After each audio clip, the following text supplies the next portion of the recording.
you ready? I am.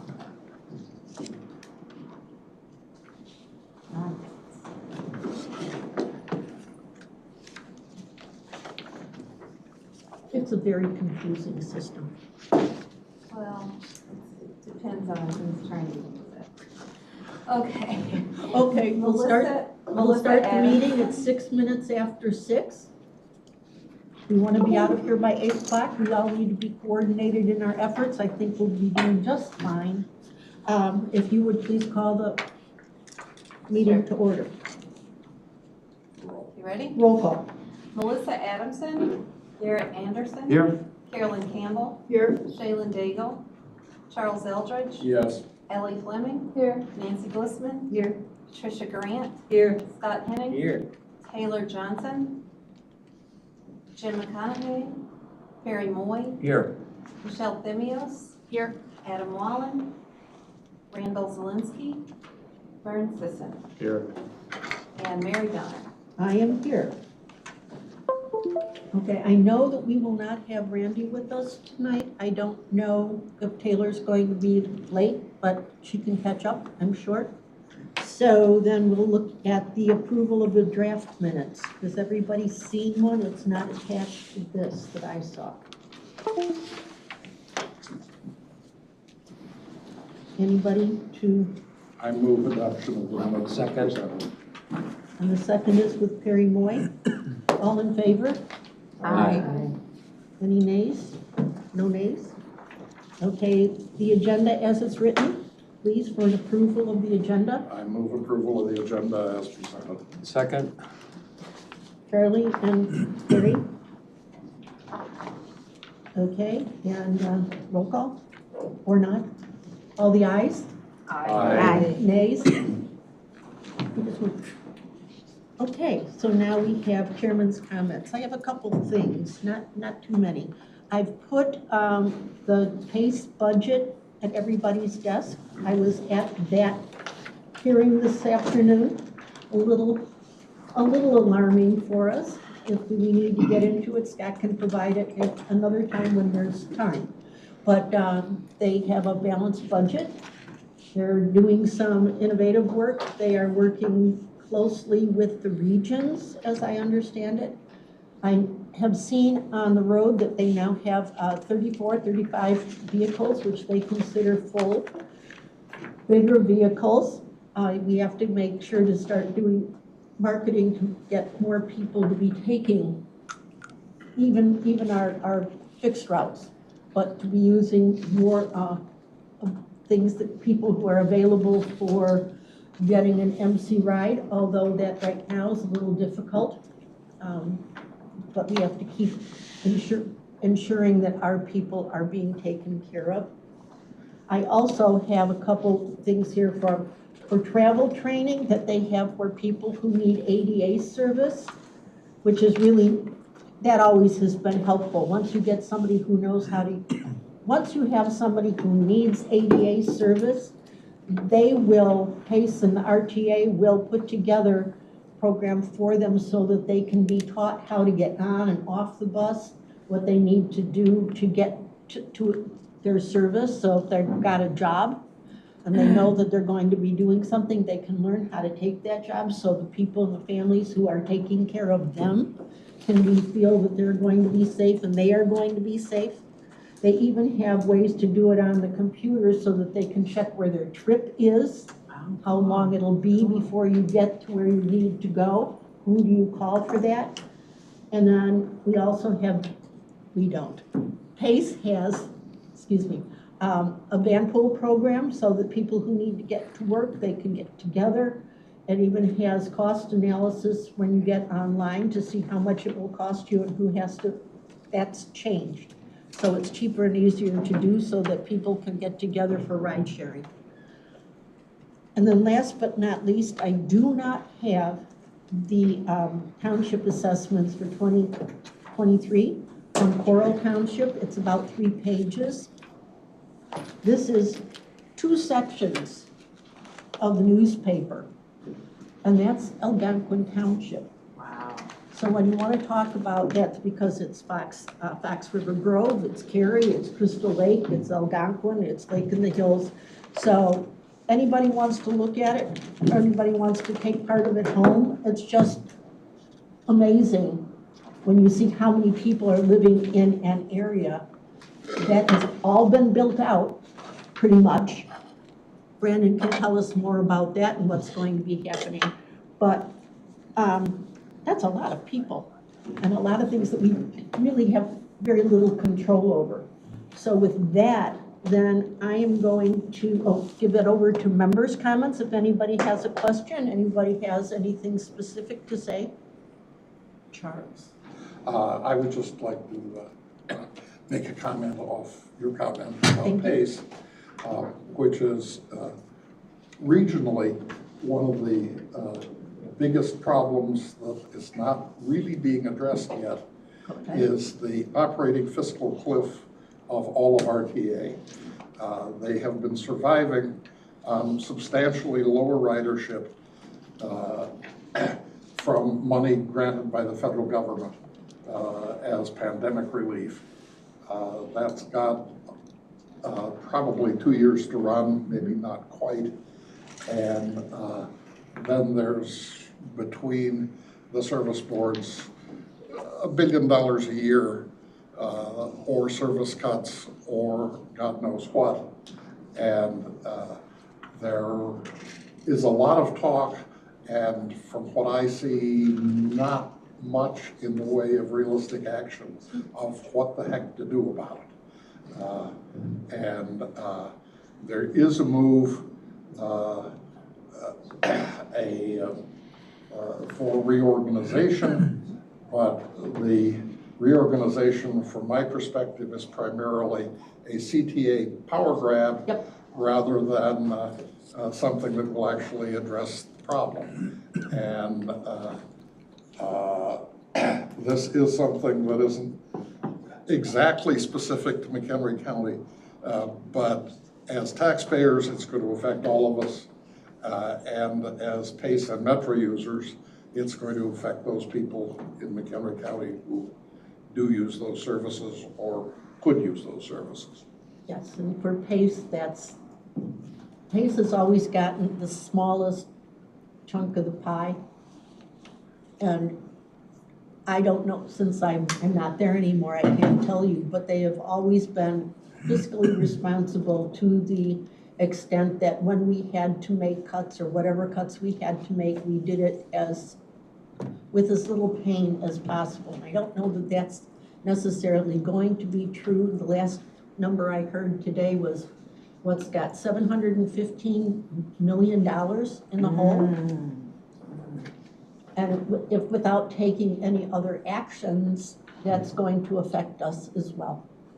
We don't have that much service. We're the smallest county, and we don't have that much fixed route service, although Scott can tell me if they're working towards getting something closer within the county, because that is their plan, and they're working on getting some things in order so that we can fit better into the square peg and round hole.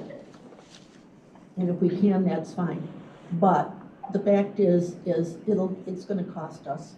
It's gonna cost everybody. If you don't have the money coming in from sales tax, so you don't have the RTA sales tax money coming in, and if you can't get somebody like the CTA to wrangle in some of their services, you can go 2 blocks in Chicago and you have some kind of public transportation.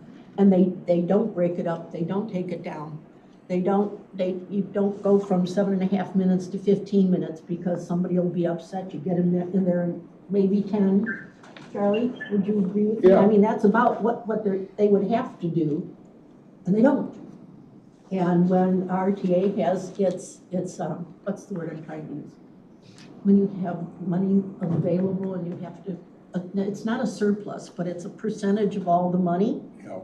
then CTA gets most of it because they are so underfunded on their own that takes care of it. That's not happening here, and I hope it doesn't happen here yet. I know that Chairman Bueller is looking close into this with the director, who is Erin Smith. She was the president for Lakewood, and she's now our representative on the PACE board.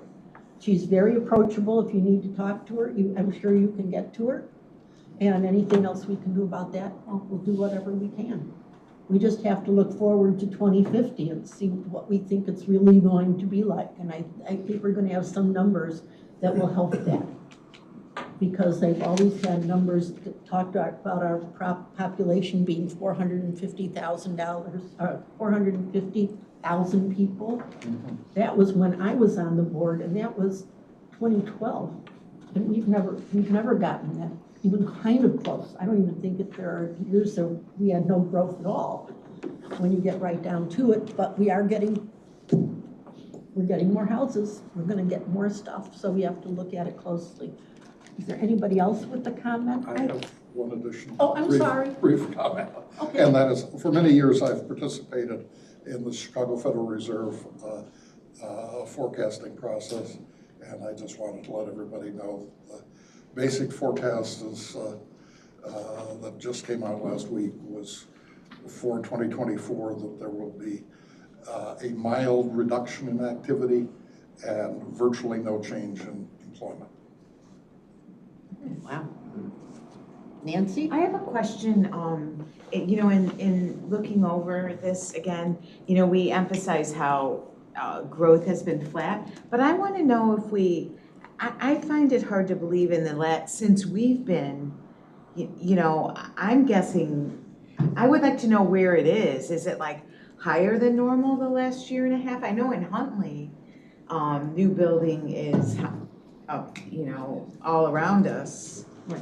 Well, I think it depends on how you define normal. Compared to the last dozen years, it's been higher. Compared to the last 30 years, it's been lower. And Huntley has been probably the fastest growing part of the county for most of well, really the only growing part of the county for most of the last dozen years. But there have been significant additional building permits in spotty throughout the county, but not much in the way of completely new subdivisions still.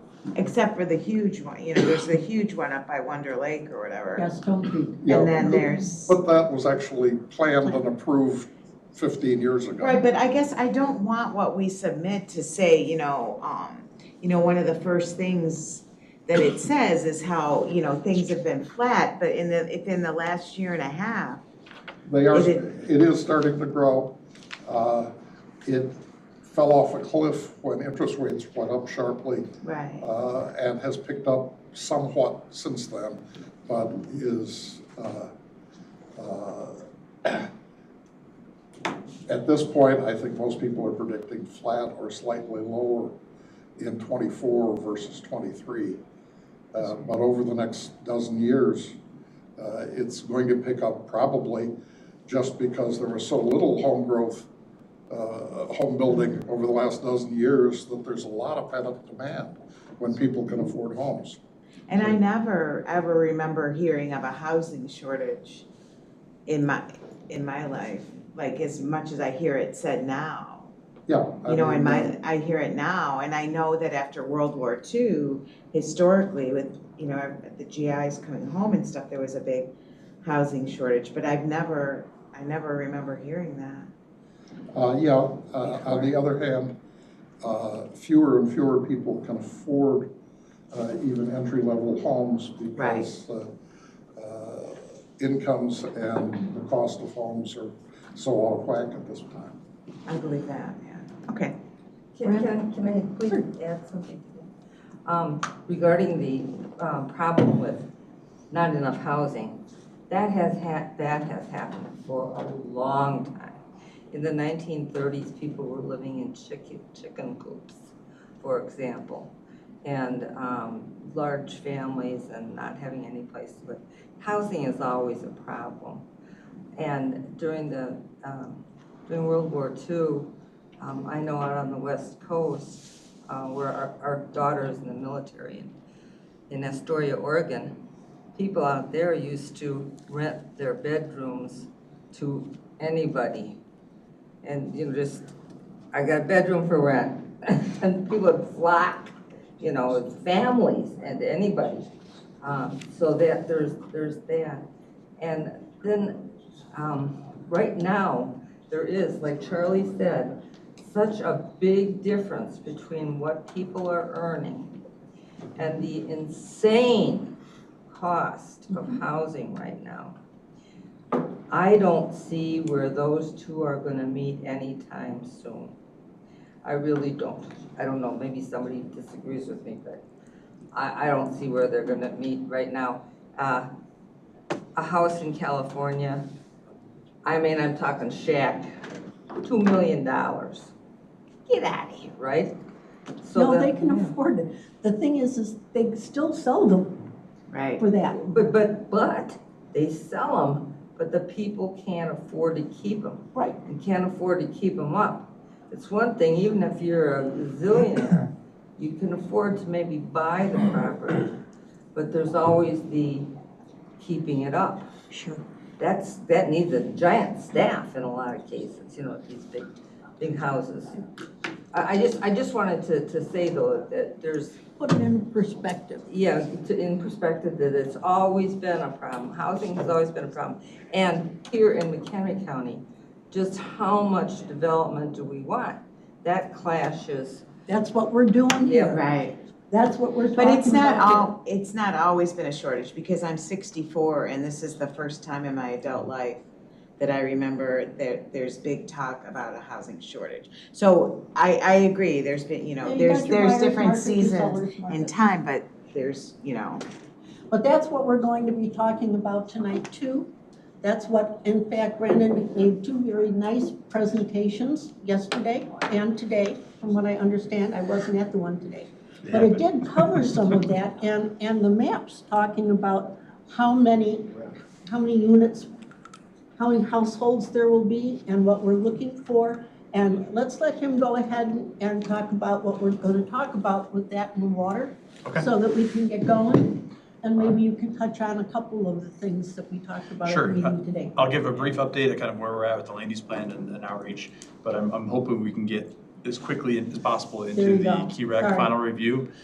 We do have Solutions in the Land on the phone, so we got Dave Yaka and Ron Deutsch from their group to discuss a couple of objectives from ag. Tonight, we're focusing conversation just on the pieces that the consultant team has questions about. You've had your chance to review everything and provide feedback, and so now we're just kind of clarifying what we need to clarify to move forward. So if there's not a question on an objective or a piece of this memo, we're not talking about it. It's just focused on the pieces we want to talk about. So in about 5 minutes, I'll hand it over to Ron and Dave to get to the couple of pieces they want to talk to.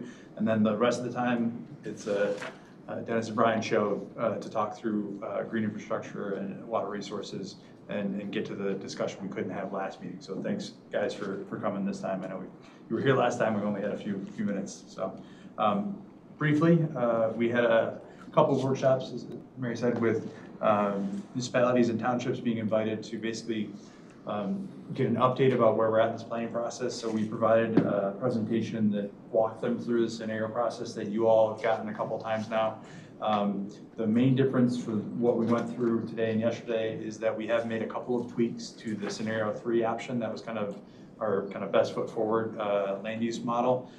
Basically based on ongoing conversations we're having with some of our current clients like Woodstock and Algonquin and Huntley, reaching out to other communities directly, trying to get some initial feedback. We've tried to make sure this map is as up to date as possible with the understanding we're trying to get even more feedback. So this website I'm actually showing you is a link we can share with you all. We'll be planning to send it to the same municipal and township invite list as well, but it's basically a web view version of that 3B scenario, I guess you'd call it.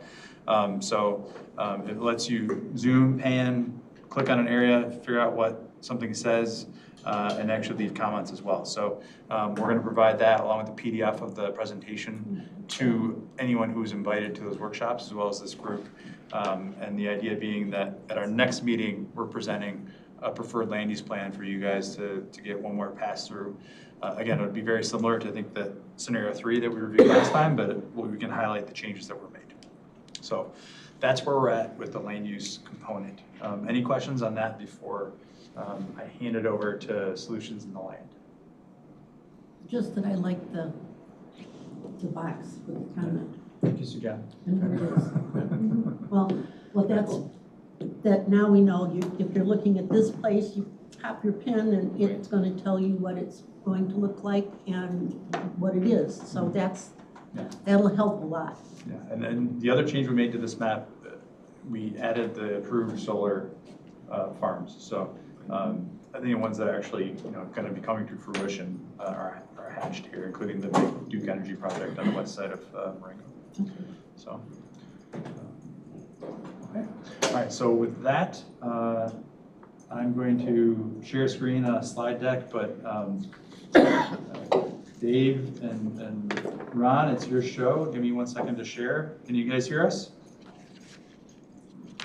You're muted. Yeah, right you're now. coming in fine, Brandon. Okay, great. So I'm going to share a screen on the slides you sent me. And again, our idea is just to focus, I think, on the red items. So, want to make people remember what we went through before, but let's cut to the quick on this one. So is that coming through?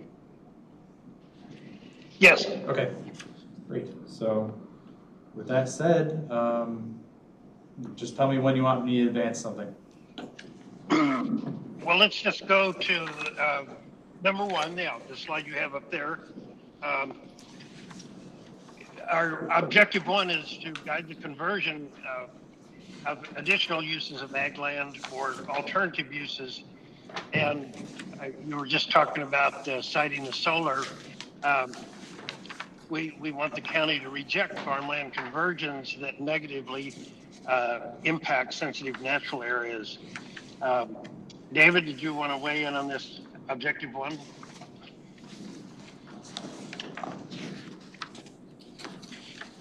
Well, I'm not sure if we have David there.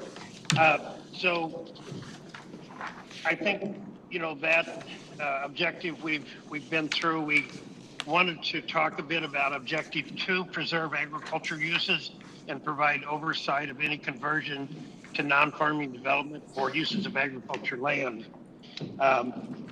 Develop and promote, implement comprehensive conservation-based low-impact development, guidelines and demonstration projects in close collaboration with McHenry County municipalities.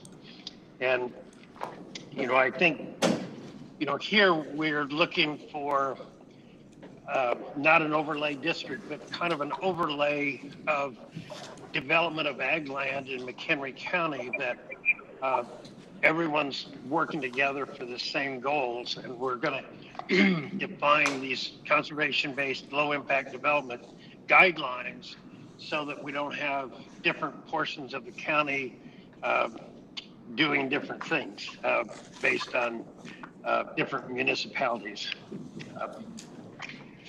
Brandon, can you hear me now? Yes, Dave. Yes.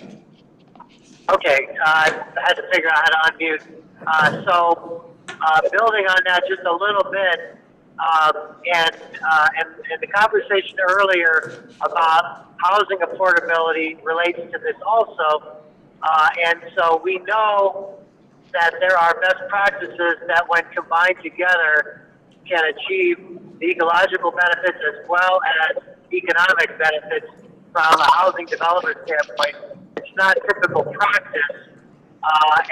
And what we're suggesting is that the county be proactive about encouraging / incentivizing those best practices and collaborate with municipalities where a lot of the growth is directed, so that it's not one versus the other, and that we're getting all of the potential benefits from whatever development is being done. And so we use the term conservation-based development or low-impact development, or there's a number of terms, but these are all practices that have been done before, many of them in McHenry County, just not combined all collectively as part of a cohesive, holistic approach. And so, so that's the idea, and it dovetails very much into the water resources section and the recommendations that are part of the water resource management section too. But the degree to which open space is aggregated in a way that produces healthy food and agritourism and some of the other agricultural benefits, while at the same time managing and infiltrating rainwater and promoting biodiversity, et cetera. Those are all quite feasible. It's just a matter of making it easier for the development interests and builders to adopt them. So, Dave, I guess to kind of cut to maybe the input you're looking for, is the nuance here that we're promoting the use of an incentive or something that really pushes for that preservation-based development? What's the, I guess, nuance that maybe the group might not totally grasp by just looking at it at face value? Well, yeah, it's using the tools available to the county, and incentives is certainly one, and then also just being proactive with engaging the municipalities so that they're on the same page to accomplish the same thing, and maybe look at their development approach, let's say. And I know some of it's code and ordinance, and some of it is policy.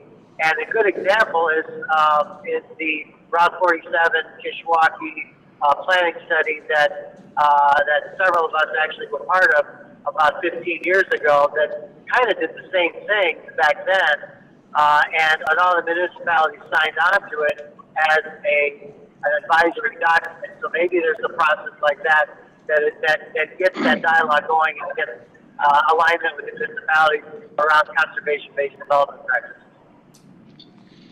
So I guess any response to the county taking kind of a leadership role in those conversations that we're talking about those incentives? I mean,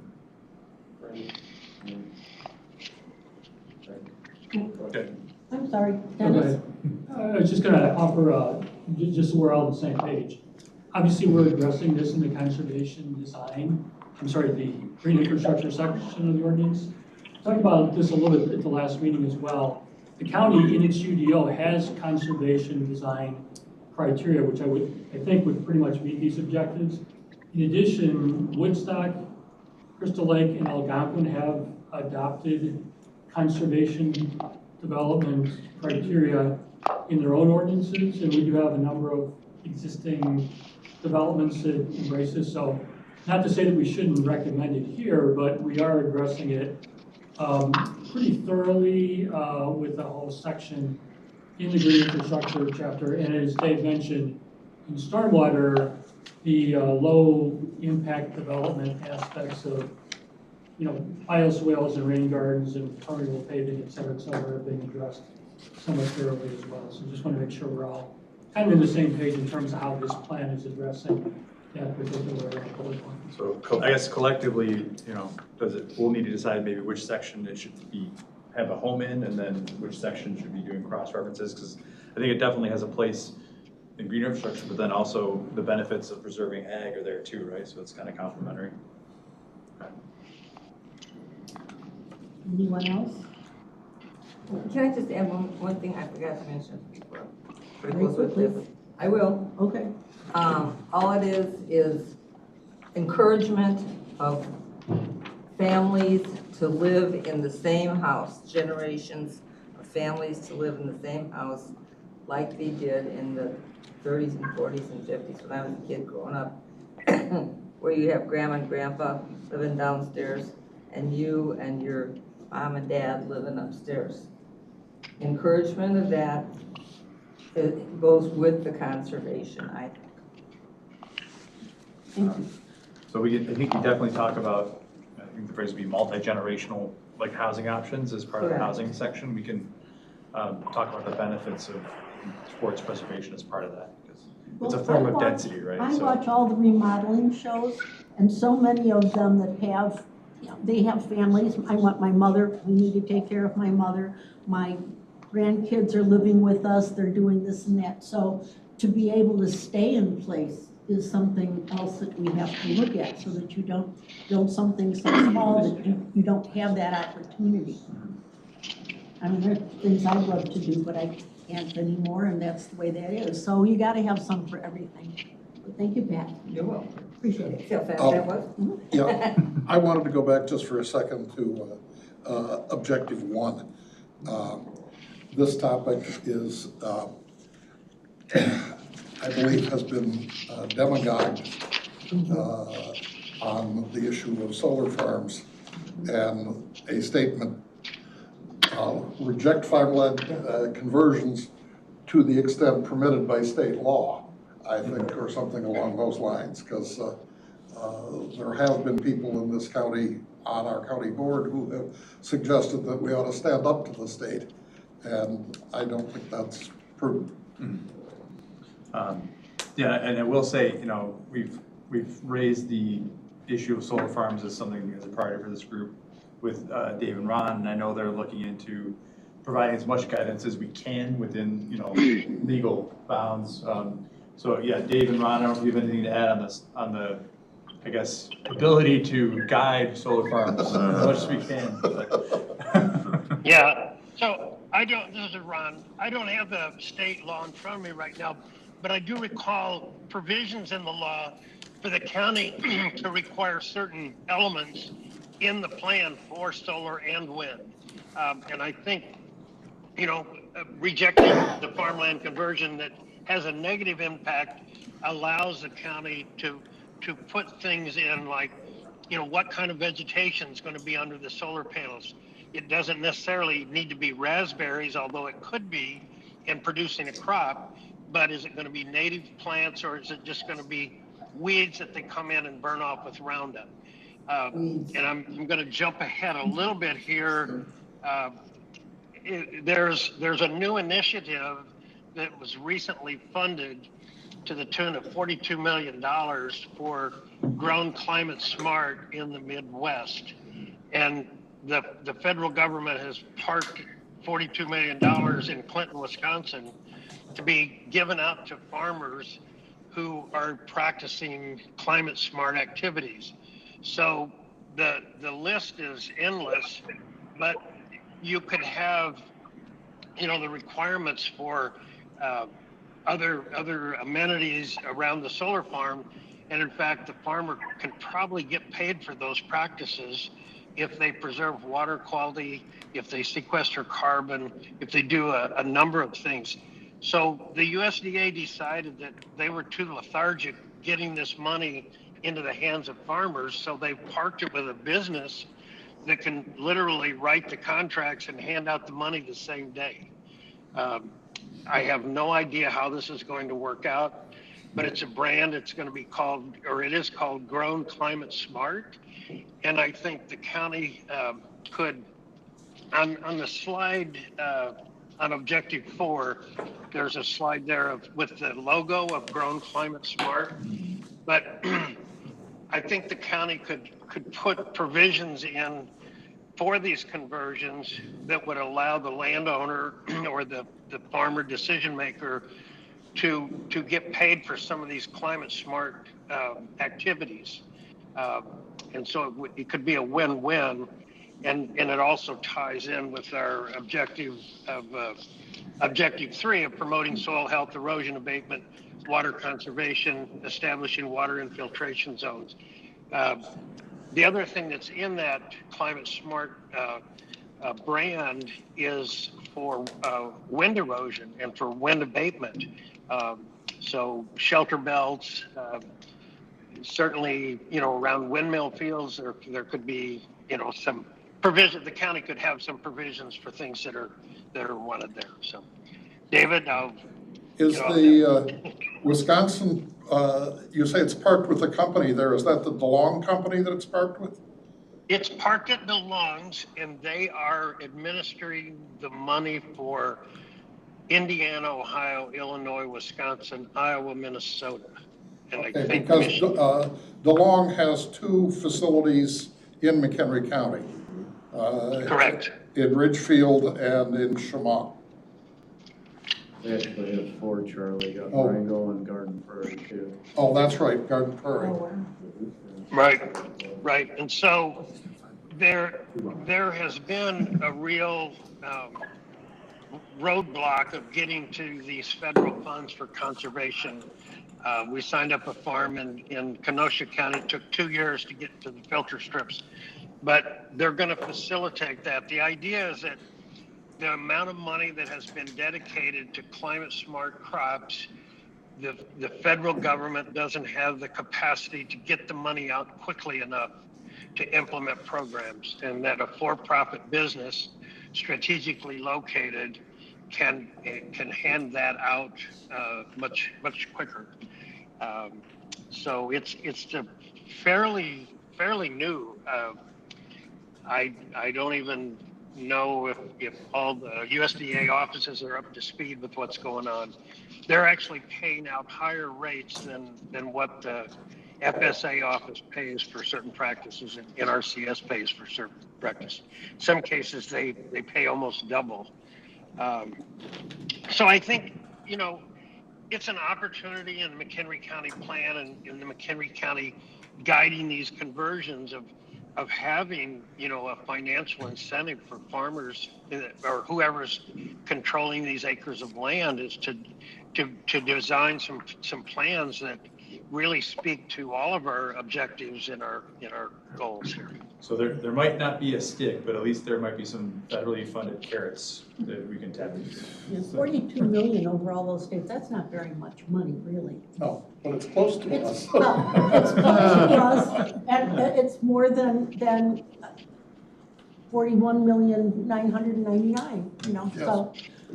Two comments here, Ron. Yeah. Since it's objective 1 that we brought up, I have a question because I don't like this last line in the first paragraph because it says typical solar installations cause similar negative impacts as do other non-farmland use developments. And like in McHenry County, so the reason that I understand why we have our awesome Illinois soil is because of the prairie plants and the deep roots of the prairie plants. And McHenry County has a rule that in unincorporated it has to be native plants. So isn't that positively affecting the land? And also because the land gets to rest from being used and there could be less erosion, et cetera. And I really don't like that line about negative, because it's kind of giving the impression that solar only gives negative impacts to the land, and I don't think that that's accurate. And then like the next line, it gets more specific about what I think they're trying to say, like surface water management and drainage problems. And so, yeah, I would just ask, I agree with you, Nancy, that line gets more specific with what it's trying to get at. Okay. So are you talking about the line in objective 1, reject farmland conversion that negatively impacts sensitive natural areas? No, it's objective 1, paragraph 1, the very last sentence. Where it says, solar and wind energy generation is currently considered temporary use, while it holds open the possibility that someday this land might be farmed again. Typical solar installations cause similar negative impacts.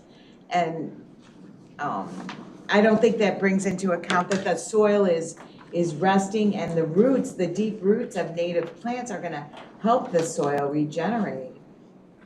Correct? So if there's a requirement for the native plants, There is. as long as we're guiding the development. So the installations that are being put in by the electric companies currently, if they don't have to put in native plants, they're not putting anything in, they're burning the weeds down with chemicals. They're fencing it so wildlife doesn't get in. And in the Paris Township solar installation, they're crossing 89 wetlands with no provisions to restore the wetlands. Well, that isn't happening in That's not McHenry happening. County. And Yeah, there is a so- requirement that it be native plants. We've been told that our list can't be enforced. Isn't that true, Renee? It's, the standard now is whatever IDNR says that they have to plant. Yeah, but isn't that They don't a, require natives, they okay, get points for natives. So we will have. It's encouraged, and we Then do it. strongly recommend it to everybody that comes through, but we can't require it. I'm concerned that at the end of the day, this sentence could be taken out of context because, you know, a typical solar installation does not cause similar negative impacts as other non-farmland use developments. We just can't. Well, it depends on how the installation is put in. We've seen again and again where the energy provider putting in the solar fields will only do the minimum required. And so it's not like they're going to establish native plants unless they're required to. They're not going to restore wetlands unless they're required to. I think we can revise the statement to maybe be more true to what you're saying, Ron, without kind of broad brushing, typical. I think it's probably- Yes, that's So we can, the we can work to sticking revise that, part. that's not a problem. Well, can I just add something, just a little bit, because I do feel like there's, I mean, I think there can be problems, and you do want to have some control over what goes in, and maybe that's part of the, you know, reinforcing down here in the recommendations about how you go about it, but when I read this, it's just kind of very negative about solar, and if done well, it can be very positive. So instead of looking at it like reject farmland conversions, more make sure that we're insisting or promoting or whatever responsible solar development and you know, finding ways to, and so far, as far as I know, the people that have been permitted are going to plant, you know, prairie plants and the kinds of things that we're looking for. So, I don't know, I just, and in terms of impervious surface, I don't know, I mean, we have the whole stormwater management ordinance that helps with, in terms of runoff. So generally, these aren't, you know, severely altering water flow as long as it's within that minimum, right? So, I don't know, I guess it's just a more positive approach, because there are concerns, and there are things that we have to watch for, and there is some controls we lost. But making it more positive about how we want to move forward. Maybe. Yeah. Yeah. There's some other issues embedded in the siting, like it's a temporary use because to get around certain permits, it has to be a temporary use instead of a permanent use. But they don't have to put up decommissioning money for probably 15 years. So those are kind of in conflict with each other, that we're only going to temporarily use this farmland. It can be restored to farmland, but we're not going to put up any decommissioning money in the useful life of the solar.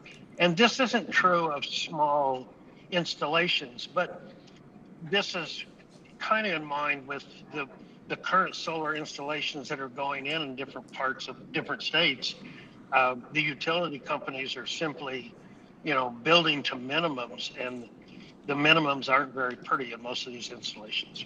But what about, I thought the agricultural impact requires Yeah, it's not true of decommissioning. Illinois. The state has taken a pretty aggressive approach in protecting the farmers in the future of farmland in the state of Illinois, which is why the very first thing they have to do, the people who are proposing solar, have to go to the Department of Ag and sign an ag mitigation, what is it? Agricultural impact mitigation. Mitigation statement and agreement.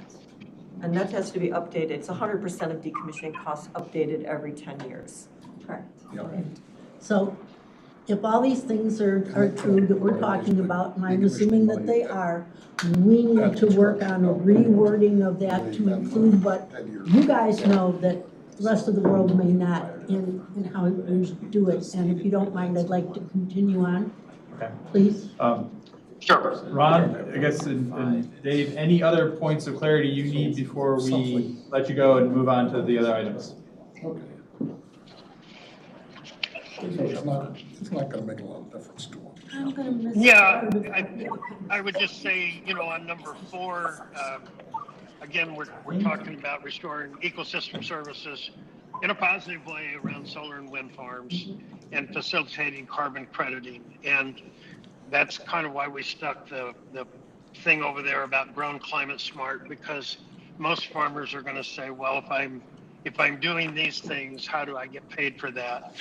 And the good news is there's now a vehicle to pay for that. And that goes in with incentivizing and supporting performance-based ecological farming practices. And, I think this is a real win for McHenry County because, if you're a farm in southern Indiana, your proximity to DeLong's is much greater than if you're in McHenry County. So you got kind of a hometown facilitator for making these payments. I have one thing. I think that there should be a decommissioning clause and requirement at the very beginning, and I think it should be looked at as far as inflation goes constantly for every single year. I have seen these things where they're abandoned. I've seen these turbines buried of all crazy things. It's like burying an elephant. And that's we don't want that. We don't want that. And so I think that that's gonna be real important. And they've got the picture of the sheep here and stuff. Baloney. The solar farms that I've seen, both out in Virginia as well as here, are full of nothing but weeds. And it stops the rain anyway from getting to the land underneath it, all of those solar panels. So it's not really getting any rain anyway. So all you've got are really weather tolerant weeds. Well, I'm not exactly sure that we have that kind of control. Renee would be able to expound on that, but not right now. We need to kind of keep going, because I don't disagree with you. Besides, it shouldn't be sheep, it should be goats. Good point. They eat poison ivy. They eat really rotten stuff. And if it's not there, that's where you have goats in your backyard, Charlie. Like they do in You Hawaii. could. Ron and Dave, anything else you want to get out there before we let you go? That's all I have. Okay. And the only other thing that I would add is that there's likely to be quite a bit more funding going towards these practices, and so the degree to which those can be turned into incentives by the county will help overall. And there's definitely a relationship between this kind of land use and supporting an overall environment that does also drive the both desirability of the community as well as the tourism side. So they all kind of work together, and so I guess it's just being poised and ready at this moment in time to take the dollars that are going towards climate and equity and using them to the best possible purpose. Because there is certainly a limitation in terms of what the county can do in terms of restrictions, but and I would also say I've had some conversations with some folks in the state and the environmental groups that are advocating for the solar legislation to foster the solar farms, and we all want the same thing. So I think it's an ongoing dialogue. I don't think it's all or nothing. All right. So we'll get goat dollars. Well, thank you very much, guys. Appreciate you being able to join us tonight while you're traveling. So thank you. Thank you all for your feedback. All right, thank you all. Thanks. Follow up later. Appreciate it. I do. Bye. All right. So with that said, did you guys decide who's going first? Oh, Okay. All right. if you guys will allow me, I shouldn't put it that way. Sorry. Going to be runway pretty concise here. So just to update you, I'm going to be talking about green infrastructure. And we did have just a real brief conversation at the last meeting. Some of you remember that Ed Collins made a presentation, an intention presentation, for kind of going above and beyond with a new strategy to protect old growth oak woodlands. So I wanted to go through, because you did make some suggested revisions, if Brandon can pull this up Trying here. to, get And out we of this. talked about this really briefly last time, so we didn't make any, I don't think made any changes, but I just wanted to make sure that the changes that you're suggesting for some of these, with the title of the chapter and also for some of these sections, are the best way to go, or because we started out with something a little bit different in the initial outline of the plan and the documentation of existing conditions and priorities and that kind of thing. So real quickly, the very first one, if you just want to go back to the top there. Green infrastructure and open space preservation is a suggested new title. Previously, it was green infrastructure and active recreation. Because open space is a subset of green infrastructure, my general feeling is this is kind of redundant to say green infrastructure and open space. And if you don't want to say active recreation, which would be greenways, trails, paddling, hiking, biking, hunting, fishing, we don't have to say that, but that was one of the priorities identified originally. So my suggestion is go back to the original title, but again, there may have been some reasons for why you wanted to do this as opposed to the original title. So Don't forget horseback riding. horseback riding is listed, I believe, yes. Again, we weren't Frankly, here I for think the I'm- conversation, yeah. so I don't know why. I like yours, Dennis. Okay. I don't know if anybody So else green does. infrastructure and, Green infrastructure and active recreation was the original title. And we do have I a have separate. the original title is just green infrastructure, but I like the active recreation too. Again, that was what was. Yeah. Okay. Do we agree to change it back to, or in place of what's here, to be green infrastructure and active recreation? Could we defer that until we see a little bit more about the content of the chapter, just to make sure it fits the content? No? We No? can always reverse it. In principle, yes. In your chapters after, right? Not before. So until there's something that comes to us that says that's not an appropriate change, we can change it. Is that okay with everybody? Go ahead. Okay, objective one, the original title was conserve sensitive natural areas and other open space, and open space. So I was actually kind of pleasantly surprised that our charge was to focus on sensitive natural areas. So we don't have to highlight that. I think it's important to recognize that we do have some unique sensitive areas in McHenry County that separate us from all the other counties in the region. The new title, Conserve 15% Open Space by 2050, is actually one of the objectives that follows within this. So the question is, do you want to leave that as a major objective, or do you want to make the overall objective of this chapter open space, 15% open space? And then secondly, we talked about this real briefly, is 15% still the right number? That's the number that came from the original 2030 plan based on 2010 land use data. And we aren't even anywhere near that yet, so. Actually, we are getting near, that's why I wanted to bring it up. We And I'll are. talk about that as a separate item. Okay. So in terms of this chapter, again, I'm sorry, the section title, conserve sensitive natural areas and open space was the original title.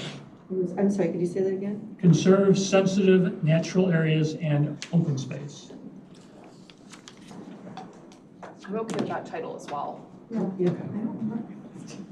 Like I said, I don't know the logic in terms of why it was changed. No, it was changed because Charlie came up with the suggestion because of where we are, that 15% was a minimum that we should look for Right. and hopefully have more, but Well, I we think have to we're- get to the 15%. Yeah, that's an objective we can talk We're about. favor of that objective, Yeah. if So not I expanding think, it. yes, Right. keeping it more general would be helpful. So in terms of, if you're comfortable going back to the original objective language, that's something obviously I would suggest. But in terms of the 15%, as of the adoption of the 2030 plan, we were at 11%. Oh, okay. The new numbers suggest we're at about 12%, the numbers I got from Renee at the last meeting. So if we're at 12% now, is 15% still a reasonable challenge? Is it visionary? And what that really means is we would go from about 45,000 acres in terms of all categories of protected open space to about 55,000. to get to 15%. So it would be an additional 10,000 acres of DNR, MCCD, Land Conservancy, parks, park districts, HOAs, HACMATAC, et cetera, et cetera. So I'm leaving that up to you. I don't have a bias one way or another, but normally if you're going from one plan to a future plan, you would probably raise your goal a little bit, but again, I don't know I that have no 16% is problem. better or 17%. I have no problem with going to 20. Yeah, me neither. Okay, that's a lot of acres, but again, Yeah, if well, we're not trying gonna to be get there, but visionary, we want to be beyond where we actually get. Yeah, but I- it's a counter to what we're doing. So if we've only gone from, in the 2030 plan, from 11% to 12% now, and that was 2016, and this is 2023, to go up to 20%. Okay, do the math for me, because I'm bad at Yeah, to get to 20%, I actually have the numbers scrolled down here somewhere. That would be, we'd be going up to 74,000 acres. So from roughly 45 to 74. And where's that? Well, and I had a brief conversation with Ed Collins about this as well. We have some unique things in McHenry County. Yes. We have HACMATAC, which in itself could add Right. potentially 5,000-6,000 acres. Again, that doesn't get us there. We have, as every community expands, there's going to be additional parks and golf courses and associated local open space. The Land Conservancy has been moving at a rate higher than the county trend. The big question is the Conservation District, with its long-term plan, going to be in a growth mode?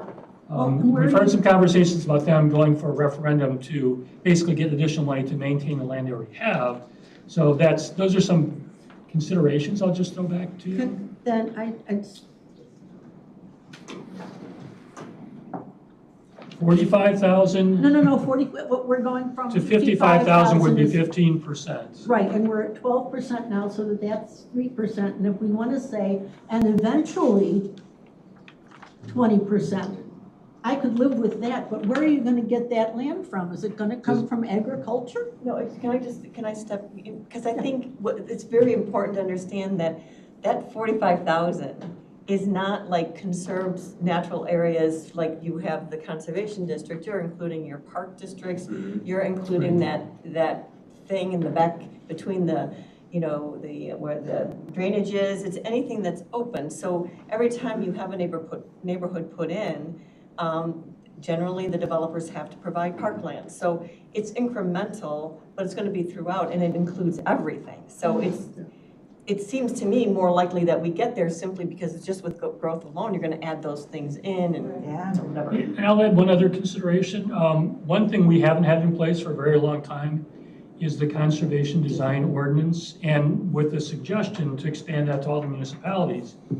If every new development, and again, I'm being a little bit maybe wide-eyed and bushy-tailed here, but every new development includes 30 to 50% open space, which is the norm for conservation design.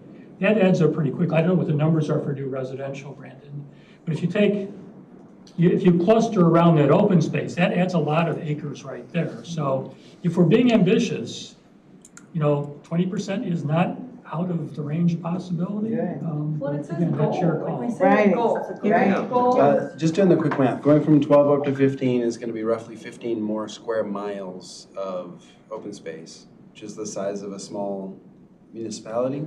If we go to 20%, that's 45 square miles of open space, which is twice as big as Crystal Lake. But it's throughout the entire county. I know, but it just sounds really big. It does sound big, but like the retention area that's technically a park is 4 acres. Right, and they're just, but like they're all, because I think the concept that, I think people get concerned about, if you think about the conservation district conserves like over 25,000 acres. I think the idea is, oh my gosh, they're gonna be having 45,000 acres? No, I mean, they might get 30, but they're not gonna, the rest of that is coming from everything that's being said in terms of the different categories that add that up. Then do we want to be ambitious, or do we want to be conservative? At least, because, and I mentioned this. Ambitious. No, hey, go for it. But we have to make sure this gets past the county board as well for something that is possible.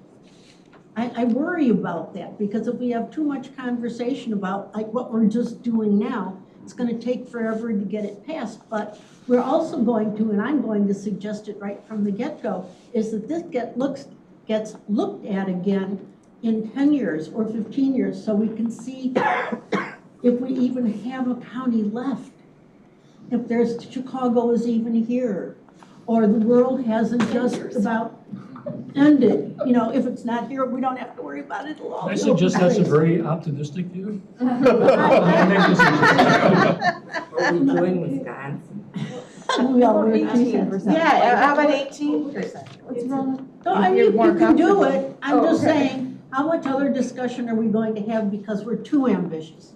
Or that we aren't ambitious enough? So you have to find something that is going to be palatable to the people who do like it and people who don't. If everybody leaves something on the table, then everybody wins. Well, I don't think we should be negotiating with people who aren't even negotiating with us right now. Like, I think if the people in the room support 20%, we should move forward. Okay, I'm not opposed, it's just advisory. You know, the county board is going to make a bunch of changes that occur to them at the time. Well, you and could- we'll live with whatever they do. Right. But you could also actually be more specific about what that means. I mean, this is saying Good public point. agencies and private organizations, to me, that's like your conservation district and the land conservancy. If you're Yeah. talking about parks and districts and HOAs, you could be a little bit more Good specific point. about where Good you're point. getting that That's a very from. good point, Dennis. And you might actually indicate, you know, currently it stands at a certain amount, so it's, Yes. you giving that information up front, it's not seeming like such a big jump.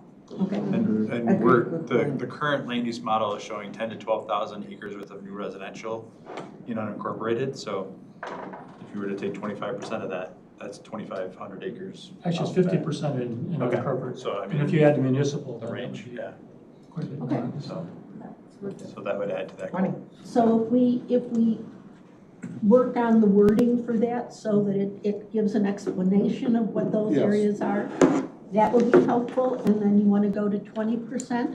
Mm-hmm. 20% is, everybody's good on 20%, and we'll eventually get there, fine, I'm good. Everybody is consensus, yes? Yes. Anybody no? Okay, let's move forward. Moving on, objective number 2. The original language was improve stewardship of natural areas. And the revised language focuses just on privately owned. And I don't know why that was recommended, but I would just make a case that some of our biggest challenges are with public open space and public natural areas. Conservation district, park districts, other municipal, natural areas. So to me, leaving it more generic as just improving stewardship of natural areas, which would include both private and public, is really the actual existing challenge we have. So that you Yeah, I have no problem with that. improve stewardship of privately and publicly owned No, natural areas? just improve stewardship of natural areas. Okay, Keep it simple. Yeah. Okay. yes.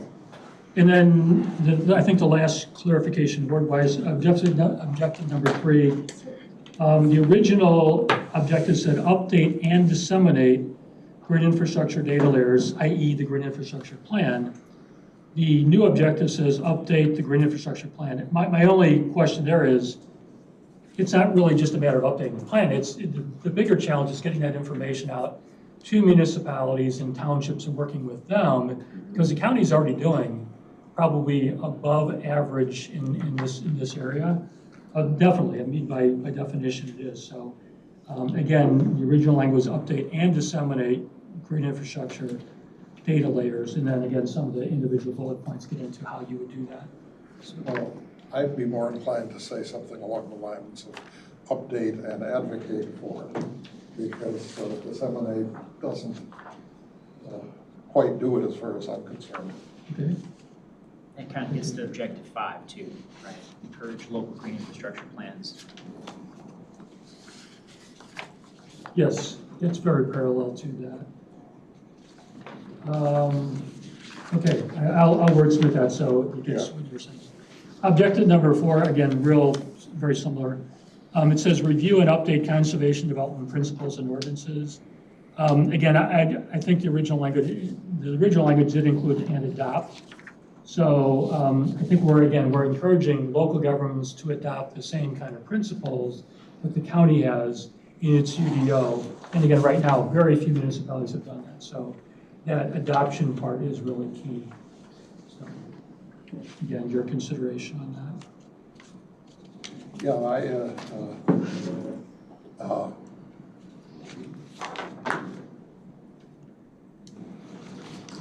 Review, update, and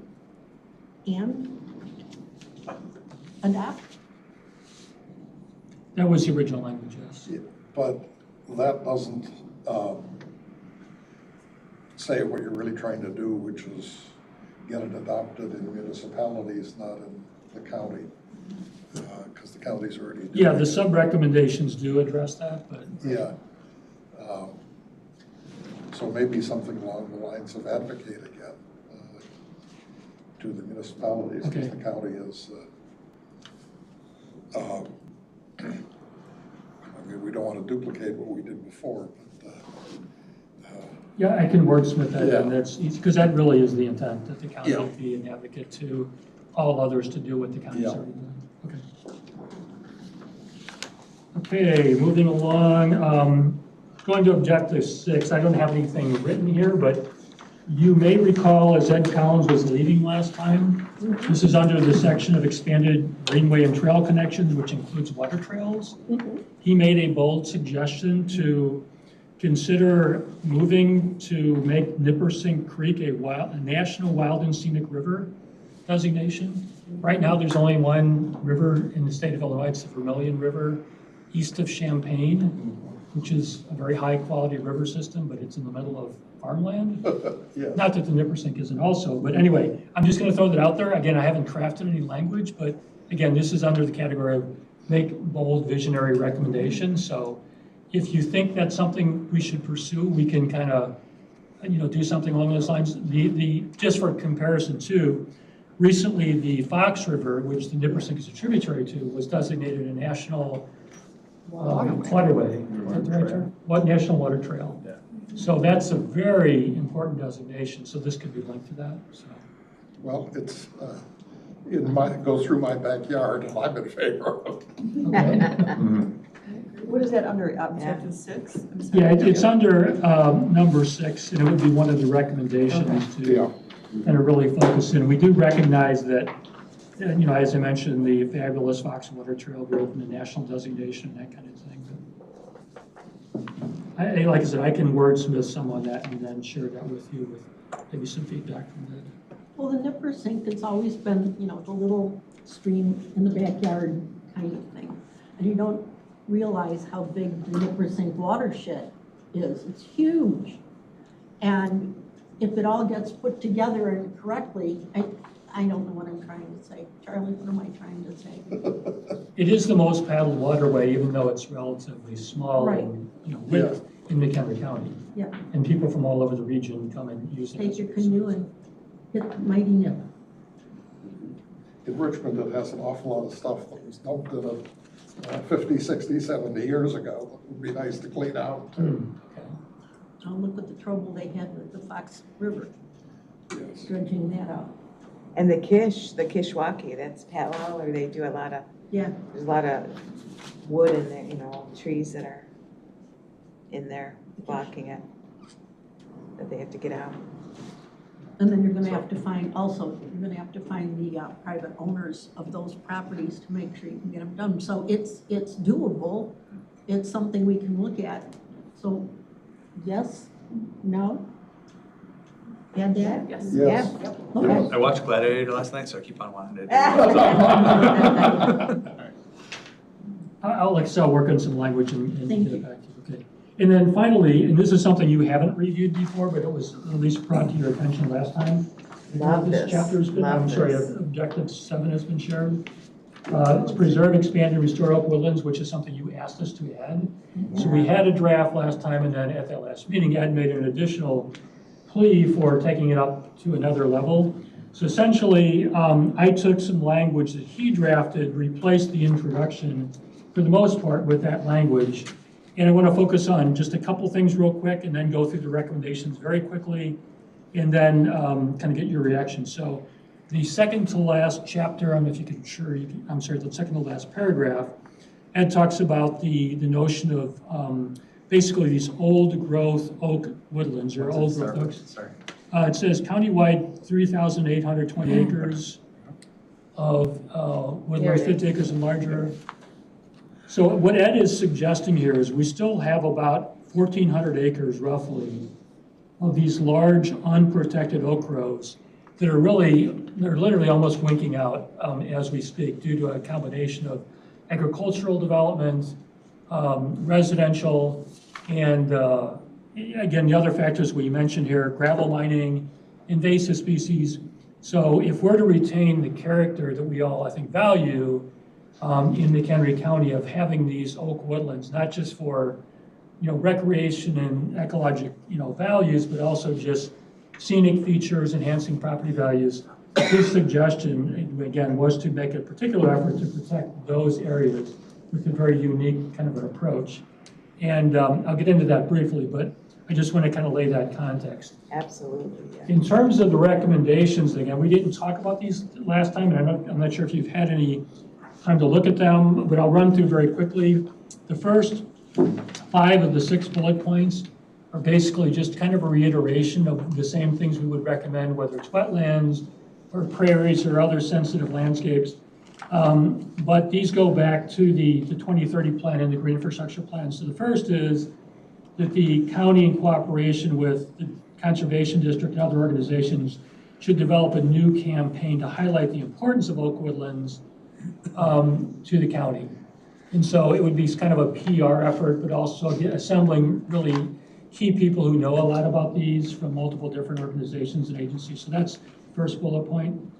The second is to adopt conservation design and tree protection ordinances. And again, the county has already been a leader on that. And again, going back to kind of Charlie's point, it would be advocating that others kind of buy into that as well. The third bullet point is targeted acquisition and protection of remaining systems by park districts and departments and other public and private open space agencies. So again, just like we're recommending for things like wetlands and prairies, we really make it an emphasis for oak woodlands.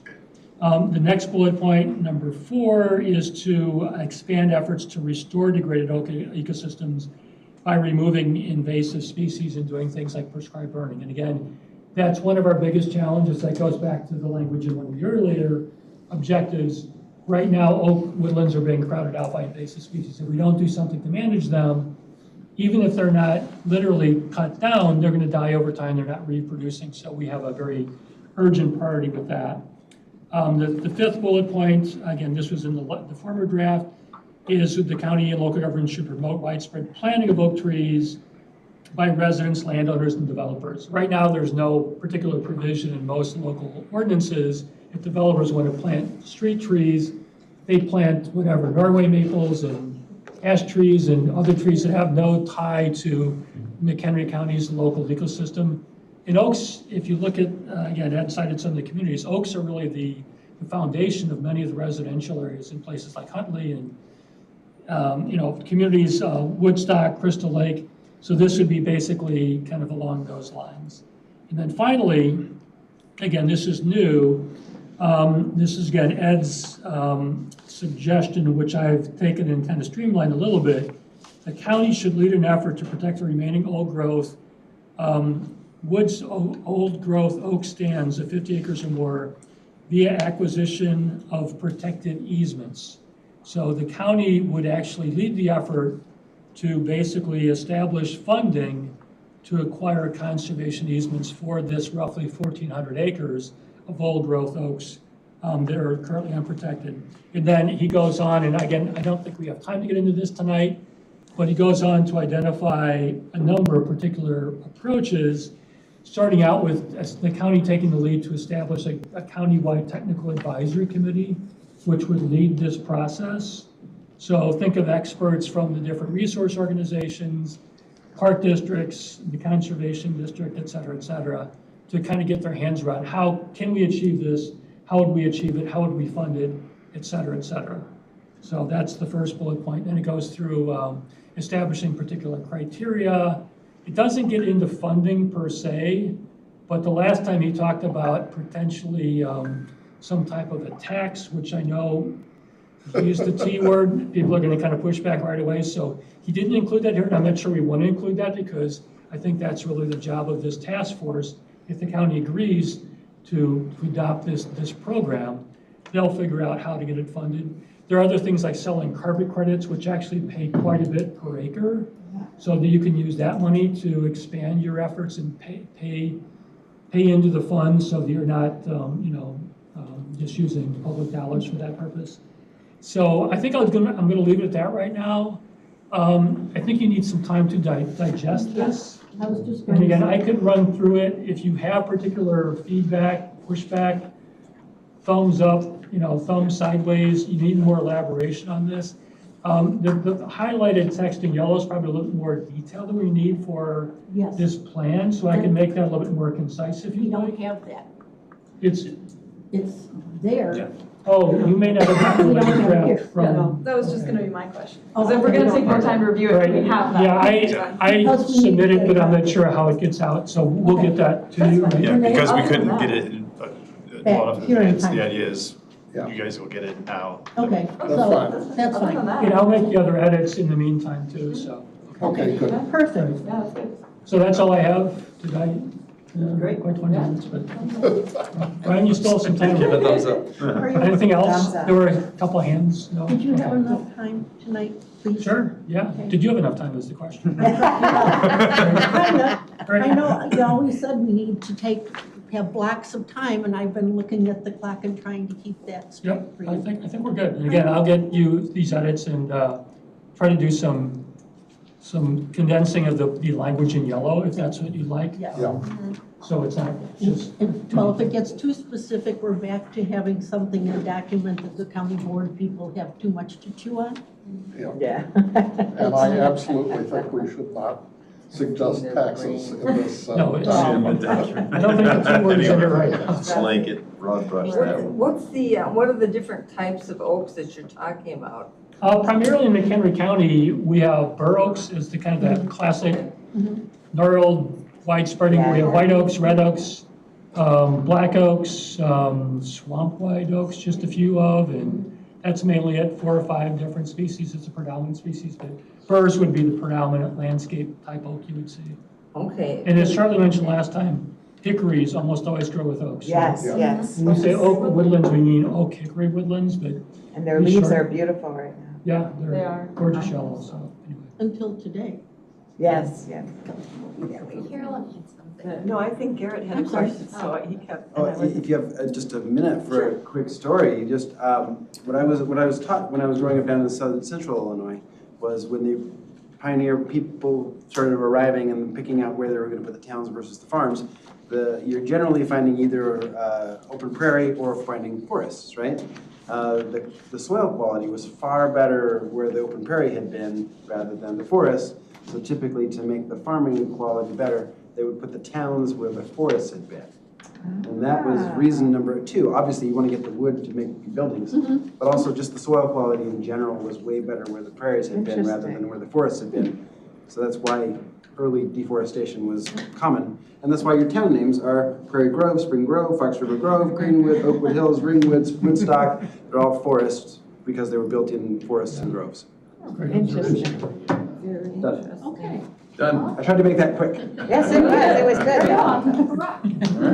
And Thank you very did much. you have something left? No, I just was making sure. Everybody, okay, everybody's pointing. Thank you. Yes. Thanks, Thank you Dennis. very much. All right, good evening. Welcome. Infrastructure? No, I think we've been through all this. It's straight to water resources. Infrastructure water resources is what we're going next. While he's transitioning, I'll just mention one thing. Let's not pretend that this whole plan doesn't have tax implications, right? Everything, land use plan inherently is going to impact people's taxes, up or down, right? Depending on how the plan is implemented in the next 20, 30 years.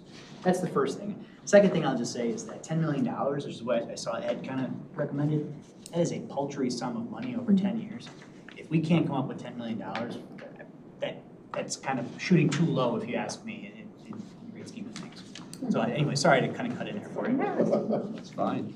Highway budgets. I mean, we did, yeah. we find that in our couch cushions sometimes. Pocket change. Well, good evening. My name is Brian Bolesky. I'm with Geosyntec, same firm as Dennis. Before I get started, I just wanted to quickly review something. So in the previous iteration of the comprehensive plan, there were 62 water resources policies previously drafted. And I went through them. I felt comfortable saying that 17 of those I felt positive, were adopted. A lot of those came out through the Unified Development Ordinance. They're directed towards those conservation design related activities. I felt about 40 of them were no. I didn't feel comfortable saying they were enacted, and then there were a handful of them you could make an argument that they have some pulse or some life in some way, shape, or form. Not necessarily directed at anybody, but certainly maybe some communities have pushed them somewhere in the county. You've seen them directed. So anyway, if you go through the water resources stuff that I presented the first time around, and you thought this stuff is pretty pointed, that's because you need to spend a little time looking at what was previously drafted. There are a lot of policy language there. When we went through the review with the focus groups, they wanted to start to look at more, hey, let's take the training wheels off a little bit here and start looking at more pointed directives that have maybe more impact on the waterways rather than just having general guidance and encouragement, the words being a little more directed. So I did, though, take to heart, I think, some components where people said, hey, make some more general recommendations, which was kind of hard to do, again, when I looked at the 62 that were out there. What I did was I took the ones that I had that were a little more pointed, and then I made a version of them that I felt were a little, I don't know, lighter. So those are kind of towards the back end. But I want to get through these first, and I apologize if the language comes off a little heavy, but they're meant to get to the heart of something. So this first one here, don't worry about the language. If we want to change language, that's fine. I think people read this, they think immediately, what is the difference between this and an SSA? That's a very good question. The problem with an SSA, and I'm speaking from the standpoint of someone who works in municipal design and engineering, is that an SSA is a failure fund. It's meant to access money when something goes bad, right? You didn't do this. Okay, we got a flooding problem in the subdivision. We didn't do this, so it's a big dollar item. This format of it, and it could be an SSA or it could be a component of the SSA, is meant to, hey, when we actually file a subdivision or an industrial or commercial development, they're supposed to be doing annual or biannual inspections. Now that's a self-policing effort. So what does that mean? It comes off as non-mandatory, it doesn't get done, and stuff just goes to crap, and you've got a problem. And then the SSA, maybe it can afford to pay for it, or maybe there's a special assessment. Nobody likes the word special assessment, right, especially in a subdivision. So what this is meant to do is say, hey, we're gonna ask that, I use biannual, but I'm not restricting it to anything, that and I've done these before for subdivisions. I'm surprised how often they're not done because it's an investment. They don't cost much money, at least when I've done them, is to go out there and you spend maybe 2 to 3 hours going across the grounds. You're inspecting detention basins, restrictors, catch basins, storm inlets. Are they clogged? Are they functioning? Will they allow for flow? You're trying to do disaster mitigation, and the goal is, instead of making it self-reporting, is that the county would be the repository for them. Now, I'm not making the county necessarily the keepers and inspectors, because that might imply additional staff, but it would be, hey, it's on record, it's on file. Have you guys been doing your annual inspections of your detention ponds and your sewer systems and whatever you've got in your stormwater, so that it doesn't go to pot? So for just a second, for anybody who's listening to this, we may all know what an SSA is, and you kind of described, but but the anagram is special service. Special service area. area, sorry. And so that area can be taxed, it's recorded, there's money that is put aside for that. And then after a certain period of time, if everything isn't done or everything is still going, you can renew that SSA if you need to. And it's a lien against the properties, Can be, yes. can be. Yeah. Okay, there's. There's a lot of ways to slice it.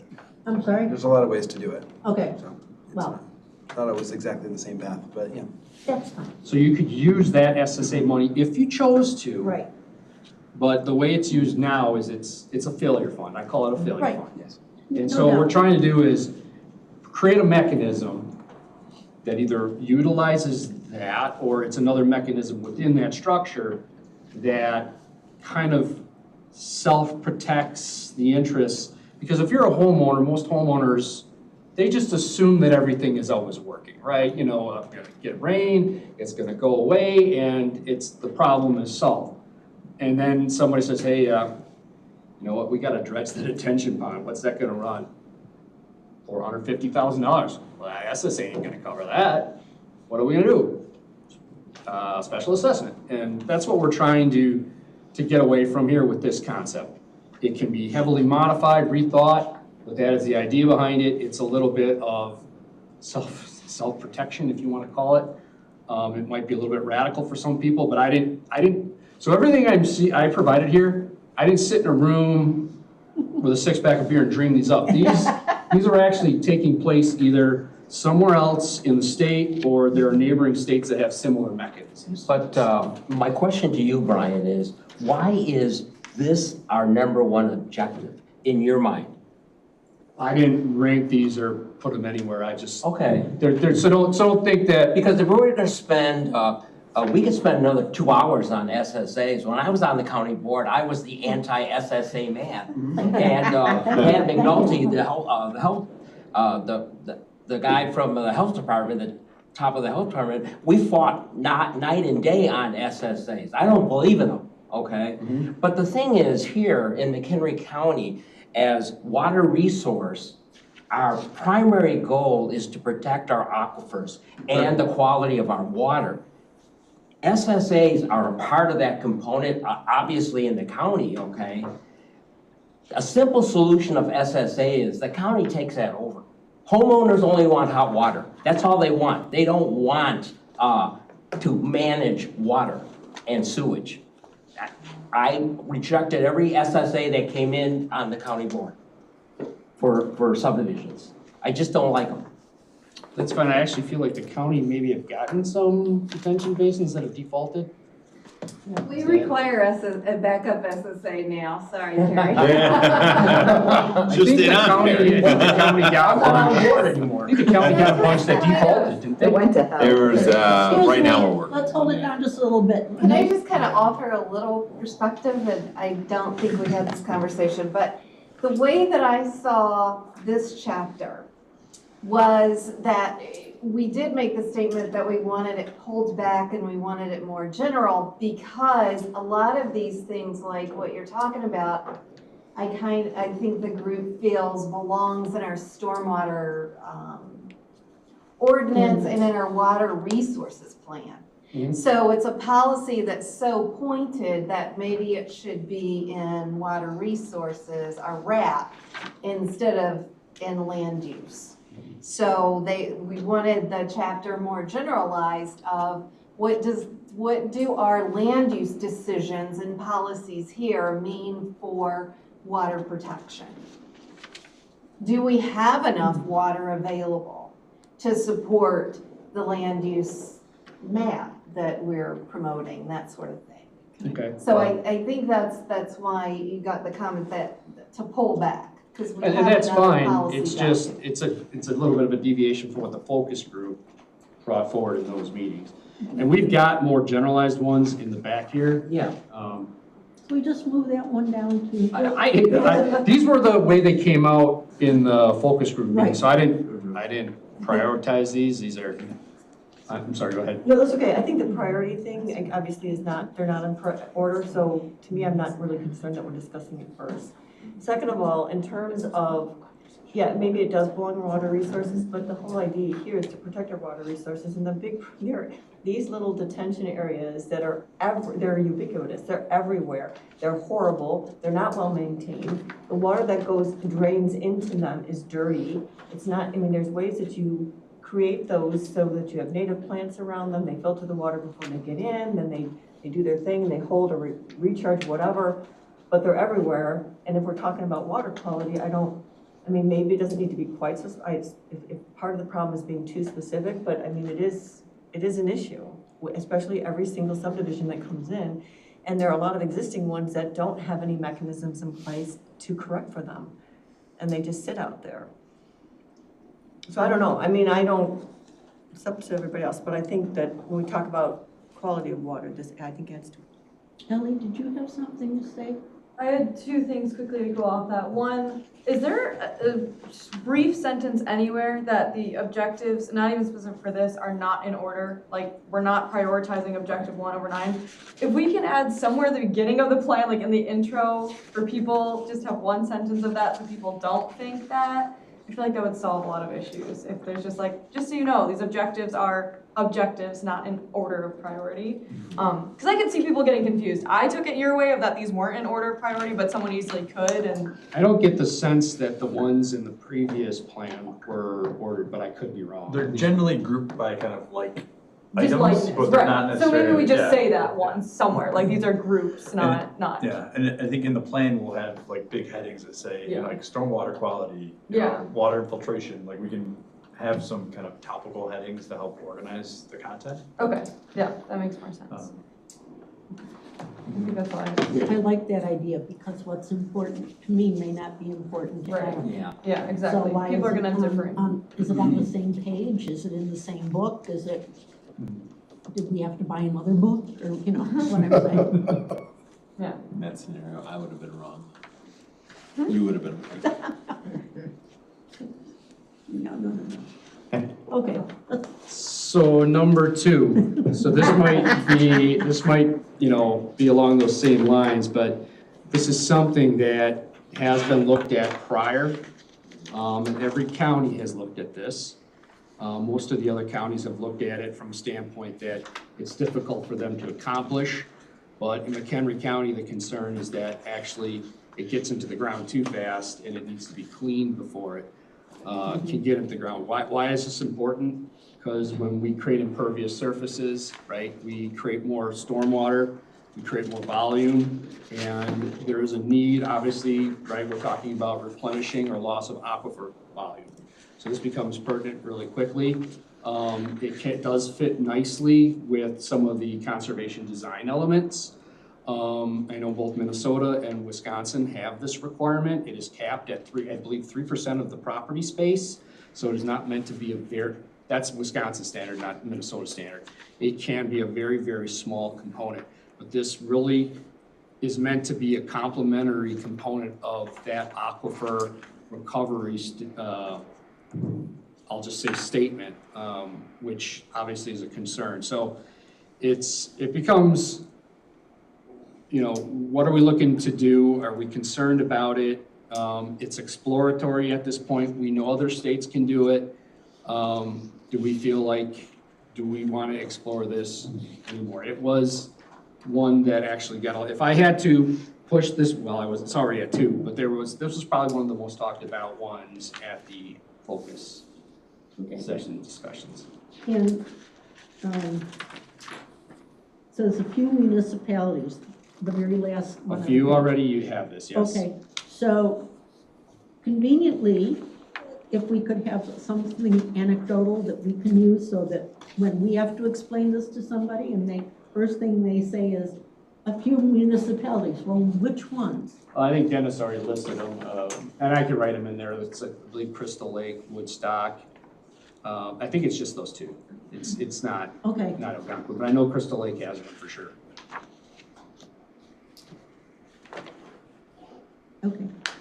But the entire state of Wisconsin has one, and Minnesota has one too, although they call it something slightly different. Lake County has a version of this. They call it stay-on volume, which is slightly different because they have a tougher time infiltrating it.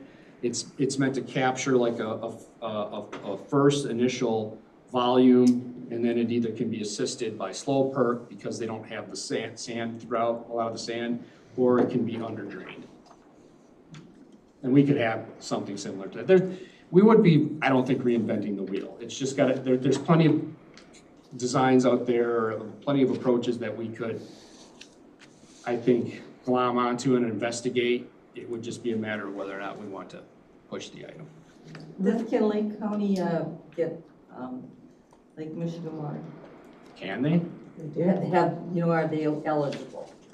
Well, most of Lake County, yeah, has Lake Michigan water already. Okay, that's all I was, because we can't. Well, I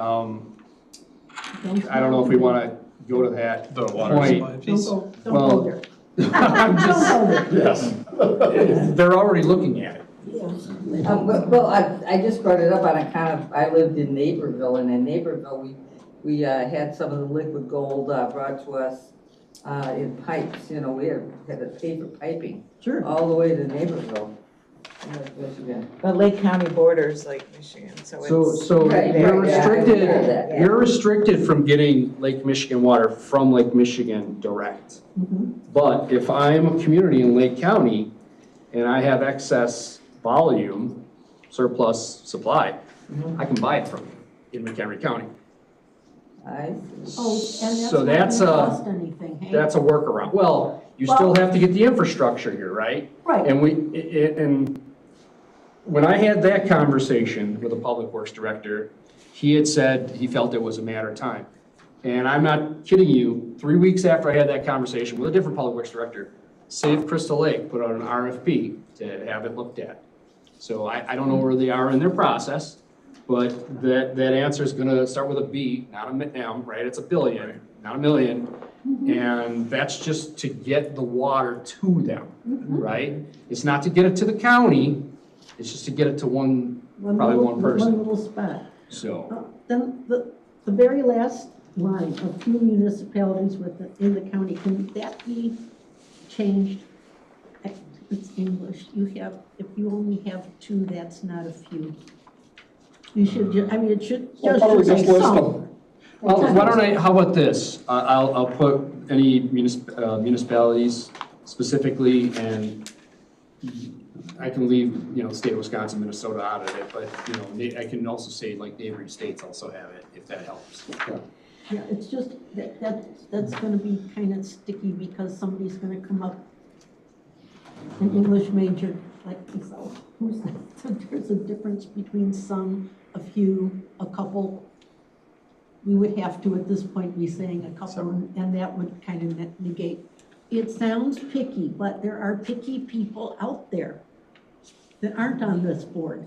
So we want to make our commission, so we want to make sure that we have the language. If you can just So give me a noted. little bit. So noted. Thank you. Okay. Just one quick question on Crystal Lake. Why would they consider buying it? Is it they're considered or concerned that the aquifer is getting lower, or the quality of the water in the aquifer? Like that I can't answer you. I just saw the RFP come out and I just thought it was kind of, I don't know what it was. It was just like the timing of it was very odd to me, but there are a lot of people that just think that at one point, you can't, I've seen some really radical things, in California right now, they're starting to meter people like we do with solar power here. People are getting tax rebates for infiltrating water into their own yards right now in areas of California. That's how full circle this has come. But he said, at some point, McHenry County is just going to is going to create a Jawa like they did in Lake Michigan, because he thinks that you can't get. He doesn't think that infiltration is a reality. I mean, not that he's against it or anything like that. He just doesn't think you can do it at a volume that's going to recover the aquifer in a way that it becomes viable. That's all. And we've had discussions with the State Water Survey, Scott Kuykendall has, about, what would it take to look at that and what kind of volumes would you need to actually start to see aquifer recovery. Now, keep in mind, people are tapping different aquifers in the county. You're not going to get the water down past the first one, the shallow groundwater table. And then the question becomes, can we get it back in the get the water back into the ground at a quality that's drinking water quality? You know, you're relying on the soil to do some of the cleaning, but I can't answer that question for you. I'm sorry, I kind of probably danced around that. Dennis? Yeah, maybe just elaborate. The Water Resource Action Plan, which the county has adopted, gets into this in great detail, but essentially, some communities, particularly like Algonquin and Huntley, are tapped into the deep aquifer, which is not sustainable in the long term. It's been concluded, and we're slowly facing the reality that as we continue to grow in population, the water's not going to be there. Crystal Lake is kind of in between. I believe they take both from the deep aquifer and the shallow aquifer. But the model for using water in the county is we use it, now we flush it down the nearest stream or river, whether it's wastewater, converting groundwater to water supply that's wastewater, we're getting rid of it, we're exporting it out of the county. So if we continue with that model, we have to look at alternative sources if we intend to continue growing. So that's the, and again, it's nuanced, it's complicated, but that's really the gut of the issue. I think they're doing due diligence essentially to look at what the cost might be, because if it is feasible, that may be the best solution for the year 2050. It isn't something they need absolutely right now, but it's that crunch is coming very soon. Yeah, Huntley's did a report, I want to say 2 years ago, and its findings were that they're good through 2050, but they didn't speculate beyond that, basically. So. And they're about to drill another well. So they know based on projected growth that they could accommodate growth for at least the next 20 years or so, but. Joliet and like communities down south are in a Right. much more dire situation. Well, keep in mind, if you remember from that earlier presentation, their cone of depression, Joliet's, has reached McHenry County. And our groundwaters is coming, I think, as far as central Wisconsin, if I remember Scott's discussion, and it moves at about a foot a day. So, you know, water from Marengo will take, I think, 6 months to get to Crystal Lake, in theory. So it's a slow process, and I'm not saying this solves anything, right? This doesn't solve anything. It's just meant to be a baby step, in theory. Okay, are we good on that one? Is that the only change I need on that one, is the wording? Just Don't worry yeah. about it. Well, I mean, I'm probably I the guess only person in the world. who that's would- the smallest edit I'll probably have to make, so I'm encouraged. I guess for all these, like, yeah, I guess for you, what's the kind of key question we need to answer for you tonight? I mean, we've got 13 of these, so I don't know. Well, do you want to, so, you know, these first, I'm gonna go to objective number 5, and I'm only gonna go to objective number 5 because I wanna state that this is actually something that Scott Kuykendall, I think, has addressed. So I don't think it's public knowledge yet. I don't know, Renee, if I can speak to it, but Scott is working with a bunch of additional he's got a Salt Smart program that I believe that he's created. And I think instead of objective number 5, if we just encourage his program, so those people don't know Scott, he's a water resources professional for the county. This was written prior to him. I don't think it's publicly launched yet. I think he'd probably wait for this winter, but I will follow up with Scott, and we should, I think, just encourage his program instead of this one, because it was drafted before he made that known to me. He already certified some people to be certified in That's it. the program we're talking about, the The SALT Salt Smart, certification. yeah. Yeah, so they just had the contractors, first training on that. So they were the second one in the state to do it. Lake County just beat us by a week. Yeah, so Scott was actually mad, but he had 44 people come to the training. So it was a great turnout, a lot of interest. You know, will it go through legislation? That's the speculation that it would go towards. And then it would be you know, it's a feather in the cap for all the contractors that would do that. So what I'm suggesting we take 5 out, we put a snapshot of Scott's program in here, and as a group, we encourage that program. Is that okay with everybody? All right, objective 6. Now, before I get laughed out of the room at this one, I want to talk about essentially what we lack, and I don't want to point to Minnesota, Wisconsin again, but they have dedicated watershed districts and lake districts that get annual funding. They have taxation rights, and again, I'm not going to lean on the tax word. I know that that's a bad word. These are dedicated districts that are actually meant to address the water quality components. So I heard from certain people on staff that there has been another look at, reestablishing drainage districts in McHenry County. I don't know how real that is. And the question is, would it be out of the realm of possibility? Hey, I worked with drainage districts. I know kind of what cloth they're cut from typically, but maybe there is a possibility of investigating the possibility that a drainage district could be more than just guys in backhoes digging out ditches, right? So that's really what that one is meant to apply. I'm willing to take some heavy feedback on that thought, but that's really the only idea about it, is that can a drainage district be something that is, because they actually have state power. I don't know if people know that. Drainage districts actually have a lot of power. Could they function as an independent unit of government with their focus being more than just drainage? Sure. Well, I guess. This is maybe a loaded question, I don't know. A little bit, because I think my understanding, and I think there is a push, and Bernie might actually know more about it anyway with the drainage districts. What we have, what Hebron and Greenwood, don't we have at least, is there a third one already now? There might be a third one now, I'm not sure. The Boone Creek is being They're kind of working on that. Reestablished. But my understanding is it's more about making sure that the land is farmable, which gets to the point of Dennis saying that we tend to manage water in a way that we get it, collect it, and then get it off the land.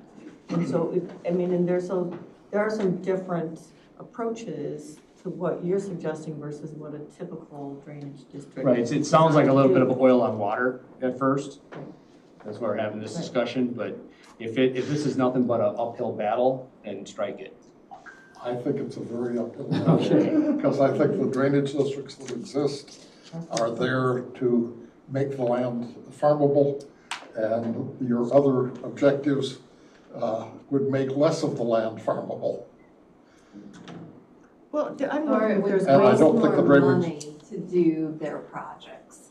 And Well, and also, I think a lot of the drainage was created to take land that really was wetland and make it farmable. And they don't want it to go back to wetland, they want to get crops off.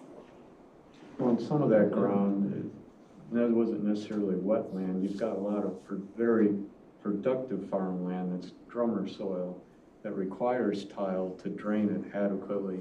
It's not a pond most of the year, but in the spring, But it's pretty wet. sometimes it can be wet, and to actually farm it properly and get the maximum yield, you have to go in there and tile it. And so the drainage districts were created to have a place for that tile to go to get rid of the excess water on the land. So. But is there a possibility, of kind of, not necessarily in here, but to kind of bridge that gap?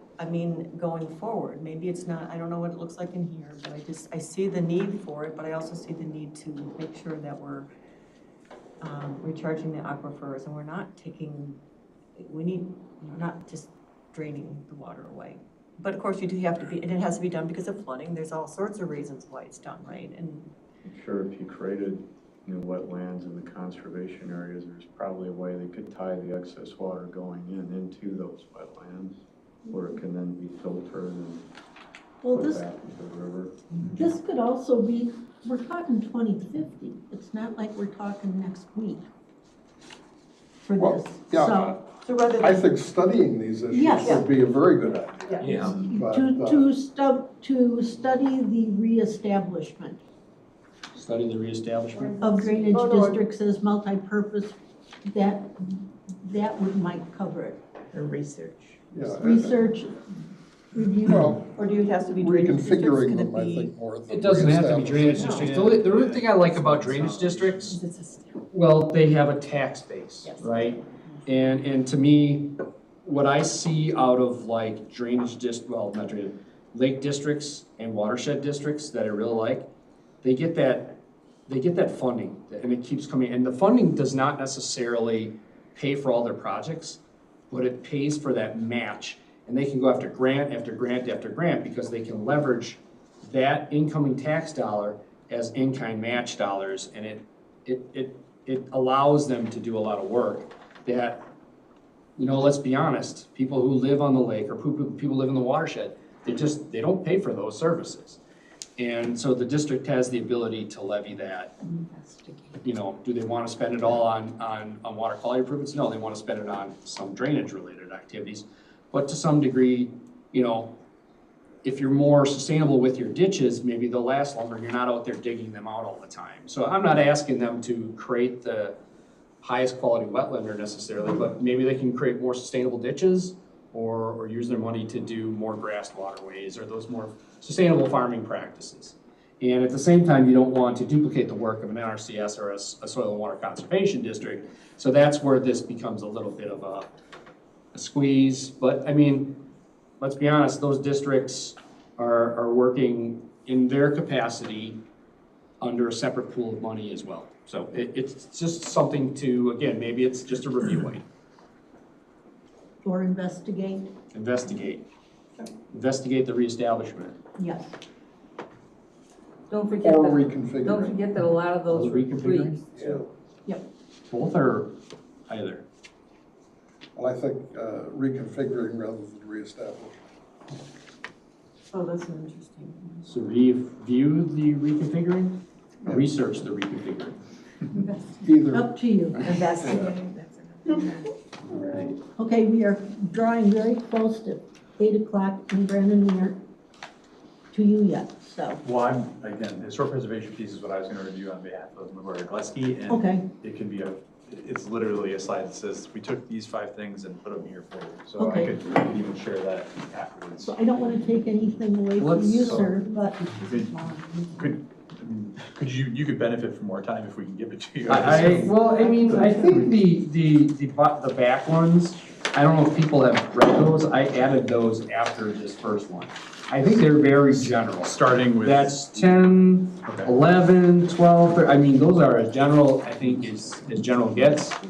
I'm open to feedback on those.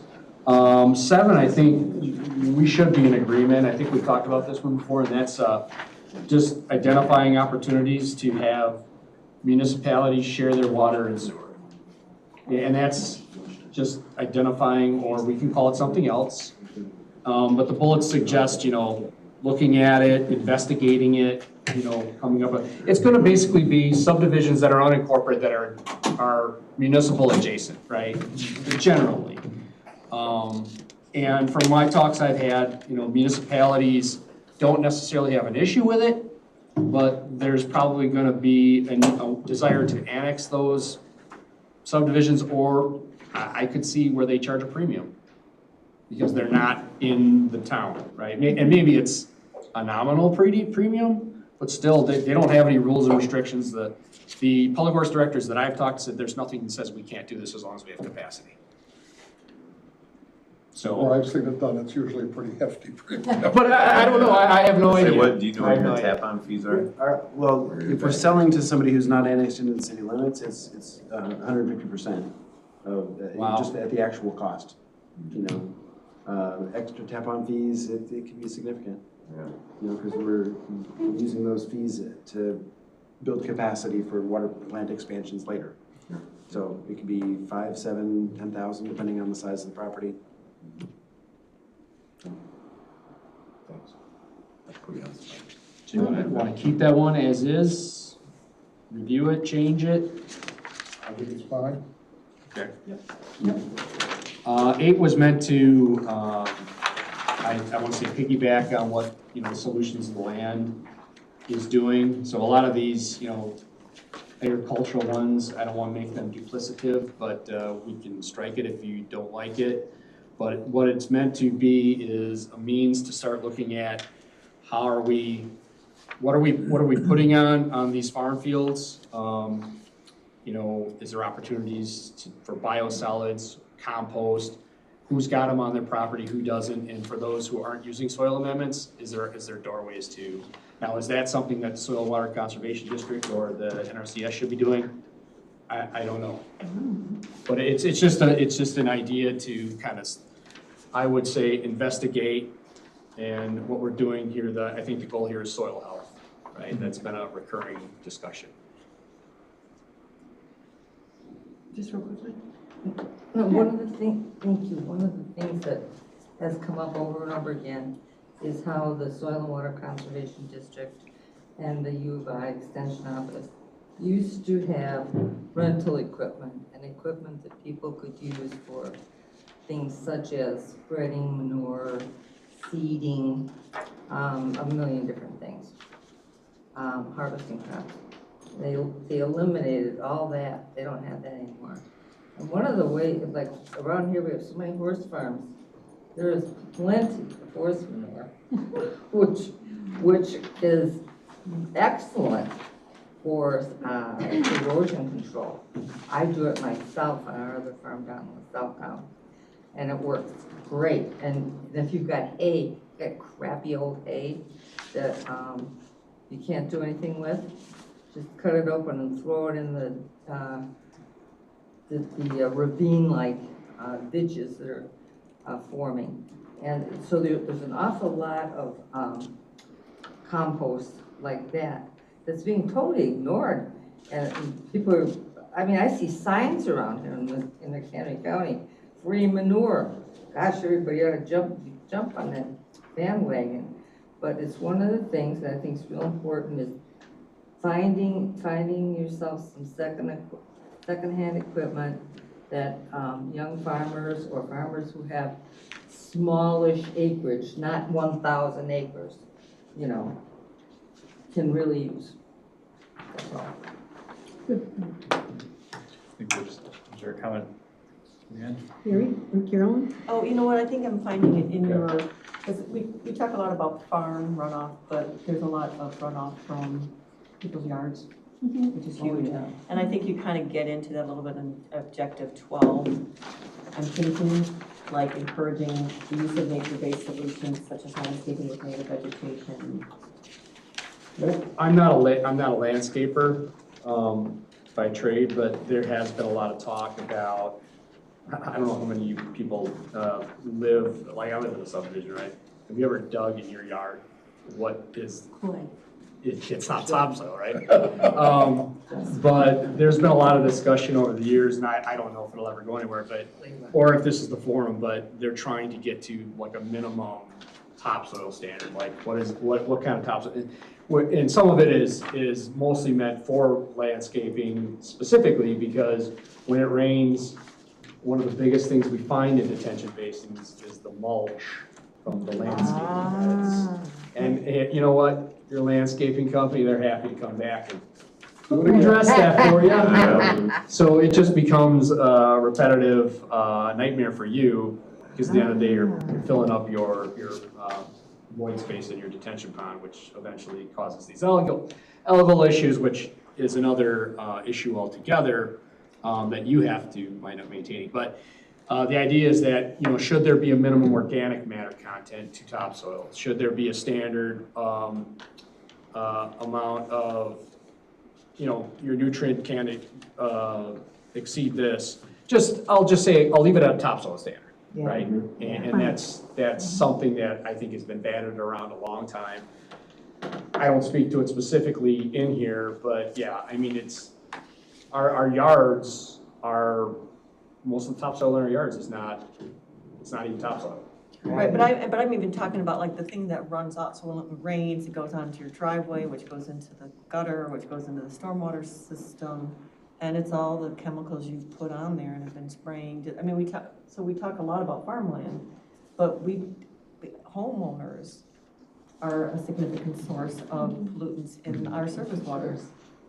In addition, I mean, you know, so, anyway. It is worth noting that Illinois did ban phosphorus-based fertilizers in 2008, the sale of them in 2008. So that has helped to some degree, but it doesn't, you still have other things that are gonna run off, so. Ellie? Yeah, and just to She add is that too, landscaping. like it's not just farmland and it's not just like turf, but like residential and retail and like commercial parking lots. Like that's a huge, huge issue of like collecting pollutants and stuff too. So it's like, we can't be just saying farmland, which is like a larger scale, but like some of the worst runoff is from like dog poop and stuff in people's yards, and some of those worst pollutants are from like the oil leaks from your car. Yeah, because like when you take it and go into, not the dog poop, but like into the runoff, like doing different studies of what's in there, a lot of it, especially near these like municipalities, is mostly oil from cars or brake parts. Brake dust is like a huge one. That's a huge problem. So like, yes, I'm just more of agreeing with you that it's not just farmland, Right. stormwater runoff that's an issue. It's like everybody is contributing to this issue, so it's a big But that, so that kind of goes back to the BMPs that, Mhm. you know, are in the stormwater ordinance, Best right? management practices. Okay, Best management. which are required to an extent. And I don't know if we can talk about that real quick, or we can move on. It's up to our chair here. I think it's 8:06, so however much time you can give Brian. I'll just say this real quick. Other states have numerical standards for their BMPs. We do not. We have basically a volumetric standard that says capture this much and it'll just do the best it can, right? And then it's up to, again, someone to make sure that that facility is maintained, which requires that it has to have the same volume from year to year to year, which is counterintuitive because if it's doing its job, it's capturing it and it's getting smaller every year because it's capturing those pollutants. So we're back to the maintenance issue. It's just a kind of a big circle, but I'll leave it at that. Well, do you feel like, I mean, The rest we of these have a are captive audience here. pretty general. Is everybody satisfied so far? I know it's a whirlwind tour. I mean, some of these things for me, it really does become tough to split the line between what is a stormwater policy in the land, because they cross, in my mind, they cross. But these were meant to be more directed, like I said, the ones in the back. I encourage you to maybe read those, and I also encourage you to go through the 62 that were previously written.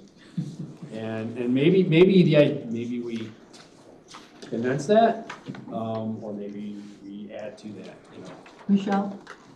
Yeah, I remember we had a very helpful presentation from Scott Kuykendall, and he had created a memo, I think that he had shared with some of us, and I know that we wanted to see more of the specifics from that memo in this, and I just, without having his memo in front of me, can you speak to what you incorporated from that? Yeah, so that's what the 10, 11, 12, 13, 14 are specifically referencing us. His memo to me was, and I think it was from this group, is make these less direct or soften them or tone them down a little bit. So that's what those came from. Okay. I guess big picture from kind of the comprehensive plan kind of narrative perspective, the only thing just in looking to see how these actually get fleshed out as we start developing content over the next 1 to 2 months, the only thing I can foresee is maybe coming up with some broader objectives and grouping a couple of these. And so some of the detail you have in here is probably as detailed as we need to get. Like the salt management one's a great example where it really gets into the weeds, and that can be like the end product basically already. Like we have the solution. So we'll make sure we highlight. I also want to those structural suggest though changes. that the 62 that we already have, I think we might have to let a couple of those go too. Otherwise, it's just going to be a long list of policies. Right. Adam? So going bigger picture even from that, 2 months ago at PD, we were granted authority to pursue a grant to rewrite the stormwater management comprehensive plan. So something that hasn't been modified since 1996. So if something doesn't get caught here, we can dive into it a lot more detail in that once we get to that point too. So just something to kind of keep in your mind. Or this can be used to kind of queue up some of those more detailed Bingo. changes. Yeah. Bingo.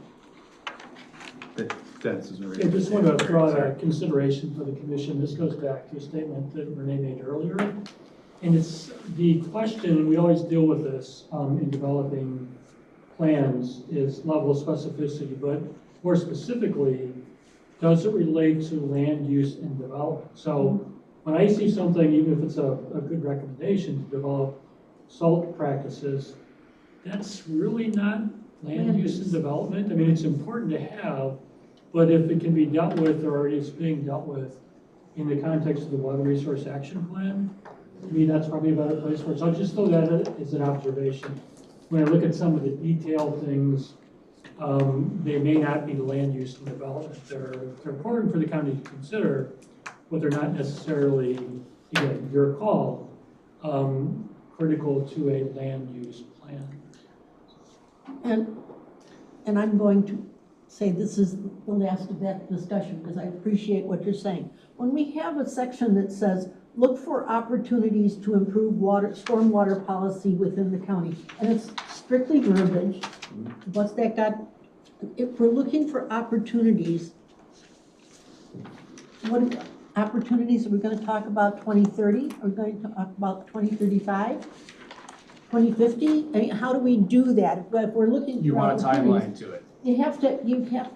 That's got to be reworded to do that, or explore avenues to improve water quality for the surface water and groundwater. Again, it's land use, and how are we doing that, and where does it turn up in, because it doesn't seem to be worded in the same way the other things have been worded. And I might be completely wrong because I'm getting cross-eyed. So I just wanted to say, because we hadn't looked at these before, and if they're coming from Scott Kuykendall's stuff, we have to look at, crossing paths with RAP all the time, I think. So therefore I think. A question of balance. Sorry. Go ahead. So we will work through kind of that feedback over the next couple of months to try to make it an objective as opposed to just saying, well, let's go look at it. Well, when are we going to look at it? It's an objective to say something to the effect of by 2050, have some policy that we have some timeline, as you say, to do these things. Because otherwise they're just kind of sitting out there when you got a chance, look at them. Well, it's not, I know. It's not inconsistent with the way the 2030 plan was written. And I'm not trying to say anything that about was written it. by committee. I don't know who was on that committee here. Some of us. All Charlie's fault. Charlie. All Charlie's. So I guess in terms of next steps though, I mean, we're taking the feedback from tonight and the last few meetings. We now are at the point where we're ready to get these into actual more fleshed out chapters, proper introduction, an objective with supporting recommendations. Some of these based on this conversation, we might be turning an objective, 9 into a part of another objective because it's already very detailed. Correct. It can be as it is already. And then, our goal is for a December meeting, hopefully early December meeting, hopefully to talk about land use. Yeah. And then the meeting after that would be to talk about kind of an 80% draft of some of these chapters. So you guys will see the progress that's been made between outline and actual kind of laid out documents. So I'm going to suggest that everybody please read the section on historic resources, and if you have any comments, get them to Renee. Okay. Because, that's the last of our stuff, and even though it could only take 5 minutes, you see what's happened so far. This is what's on the screen. That's all. It went away. There you go. There you Basically, go. I wanted to show you where your objectives went in the outline. So they're all there. If you look for the key phrase in your markup, you'll see them all represented in the actual document. But we tried to group them by topic, kind of like we were just saying here. Like there's a couple of your objectives we thought could be dealt with together, basically. So, Oh, so it's all there. So we've got number 5, but there's no number 5 objective. It's on the next page, sorry. Objective 4 is the last page. Right, so you gave us more objectives than we gave you back, is what I'm Oh, saying. okay. We took what you gave us and kind Okay, of no, that's massaged fine. it, That's and that's fine. it. But all the content is there. Yeah, the last, Okay. the last page. Thumbs up, okay, so there you go, I only need 30 seconds. So as long as we, again, as long as we have all of this, then we were talking about this, even Renee wasn't even in the room at the time, but I think we've talked about that before. Our 4th Thursday for November is going to be Thanksgiving, so we're not going to do anything at Thanksgiving. Thank God. You're in the holidays, you're in the holiday season, so we don't want to get all the way up to Christmas, which is probably also a 4th Thursday or something like that. That's not going to happen. So we'll find a date in between that we can start working on Maybe the this. 7th or the 14th in December, something in that Something like range. that. And then that way Early there's enough one that it's meeting for not 2 months. involving too many other people and stuff, and we can start doing. Right. We are down to getting into the real nitty gritty. Did you ever think? I thought this was the great. I'll be honest. I think No, we're we just saying don't. we can pick one. And so no November meeting then? No November meeting. Okay. December. Do we want to try to get a date for December since most everybody's in the room right now? Like the 7th or No. the 7th or the 14th? I'm fine. I can be here anytime. As long as I have a date on the calendar, that's fine. Garrett, you can? So we do, exactly because of this problem, our planning commission for the city meets on the 3rd Thursday of each month. Okay. So we combine December and November and meet on like either the 7th or the 14th. Okay. And I'm gonna wanna be there at my other job. Right. So I need to check the calendar. And if this helps solve anything, I can't do it on the 14th, so, but I can do it on the 7th. Or Or we can do a different day of the week. Or we do it first thing in January. That's true. And I mean first thing in January. I feel like we have a lot of stuff to cover still. Get it done while it's still in our heads. Maybe the 7th, like, I feel like. Well, you said Yeah. 7th, Let's plan on the 7th. I don't think I can Garrett do can the do 7th. 7th. He can do it the 7th, he can't do it the 14th. I think he wasn't Check. sure, No, he's he's checking. checking. I am Oh. checking, there's a lot of commissions I need. So, planning commission. When did you join the county? 2013, September 3rd. And there's nothing that Missed the says we excitement. have to do it on a Thursday. 2030. It's just that's the day that we've always done it. Right. 7th is a Tuesday. So, 7th of December is That Thursday. was an 7th. Oh, interesting you plan. so, Renee, can you send out a doodle or whatever they're called? Well, most everybody's here, so that's. Right. why But he's I still guess we looking and, I'm just not finding it, so. But Brandon can't do the 14th, and we Right. kind of need Brandon here. But we could do like maybe Tuesday, Wednesday, Thursday of a week maybe. The 6th or 7th. Can go ahead and I can touch do it. the You don't have to 5th, work- 6th, You don't or have to work around this. Preferred date of the 7th, Seventh. maybe the 5th or 6th. Let's shoot for the 7th. Okay. we'll give it up for a Tuesday, Wednesday, or Thursday in a week of December. Yeah. Now, I think everybody kind of. I'm putting the 7th. Thursday I can't keep open 5, 6, and 7. Oh, no, This far advanced, there's too much going on. That's why I said, as long as we're here, see, I don't even have my planner with me. My planner is back at the house. So not everybody does that. If I knew how, I would. I don't Well, I want to can, learn. Save my I life. can send it out if we reach an agreement on a date. Yeah, that's fine. 7th? 7th, yep, The 7th. 7th? Let's do it. Lock Let's it talk in. about the 7th. Okay, 7th of December. Okay, perfect. Unless something really comes up that screws things over, then we'll figure it out then. Okay. Okay, perfect. Pearl Harbor Con will happen. That's right. That's the That spirit, is Pat. December 7th. Date, Probably won't happen. so live it in for me, right here. Okay.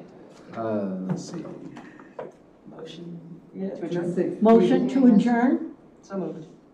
Yes. Michelle? Yes. Michelle makes the motion. Is this a second by everybody?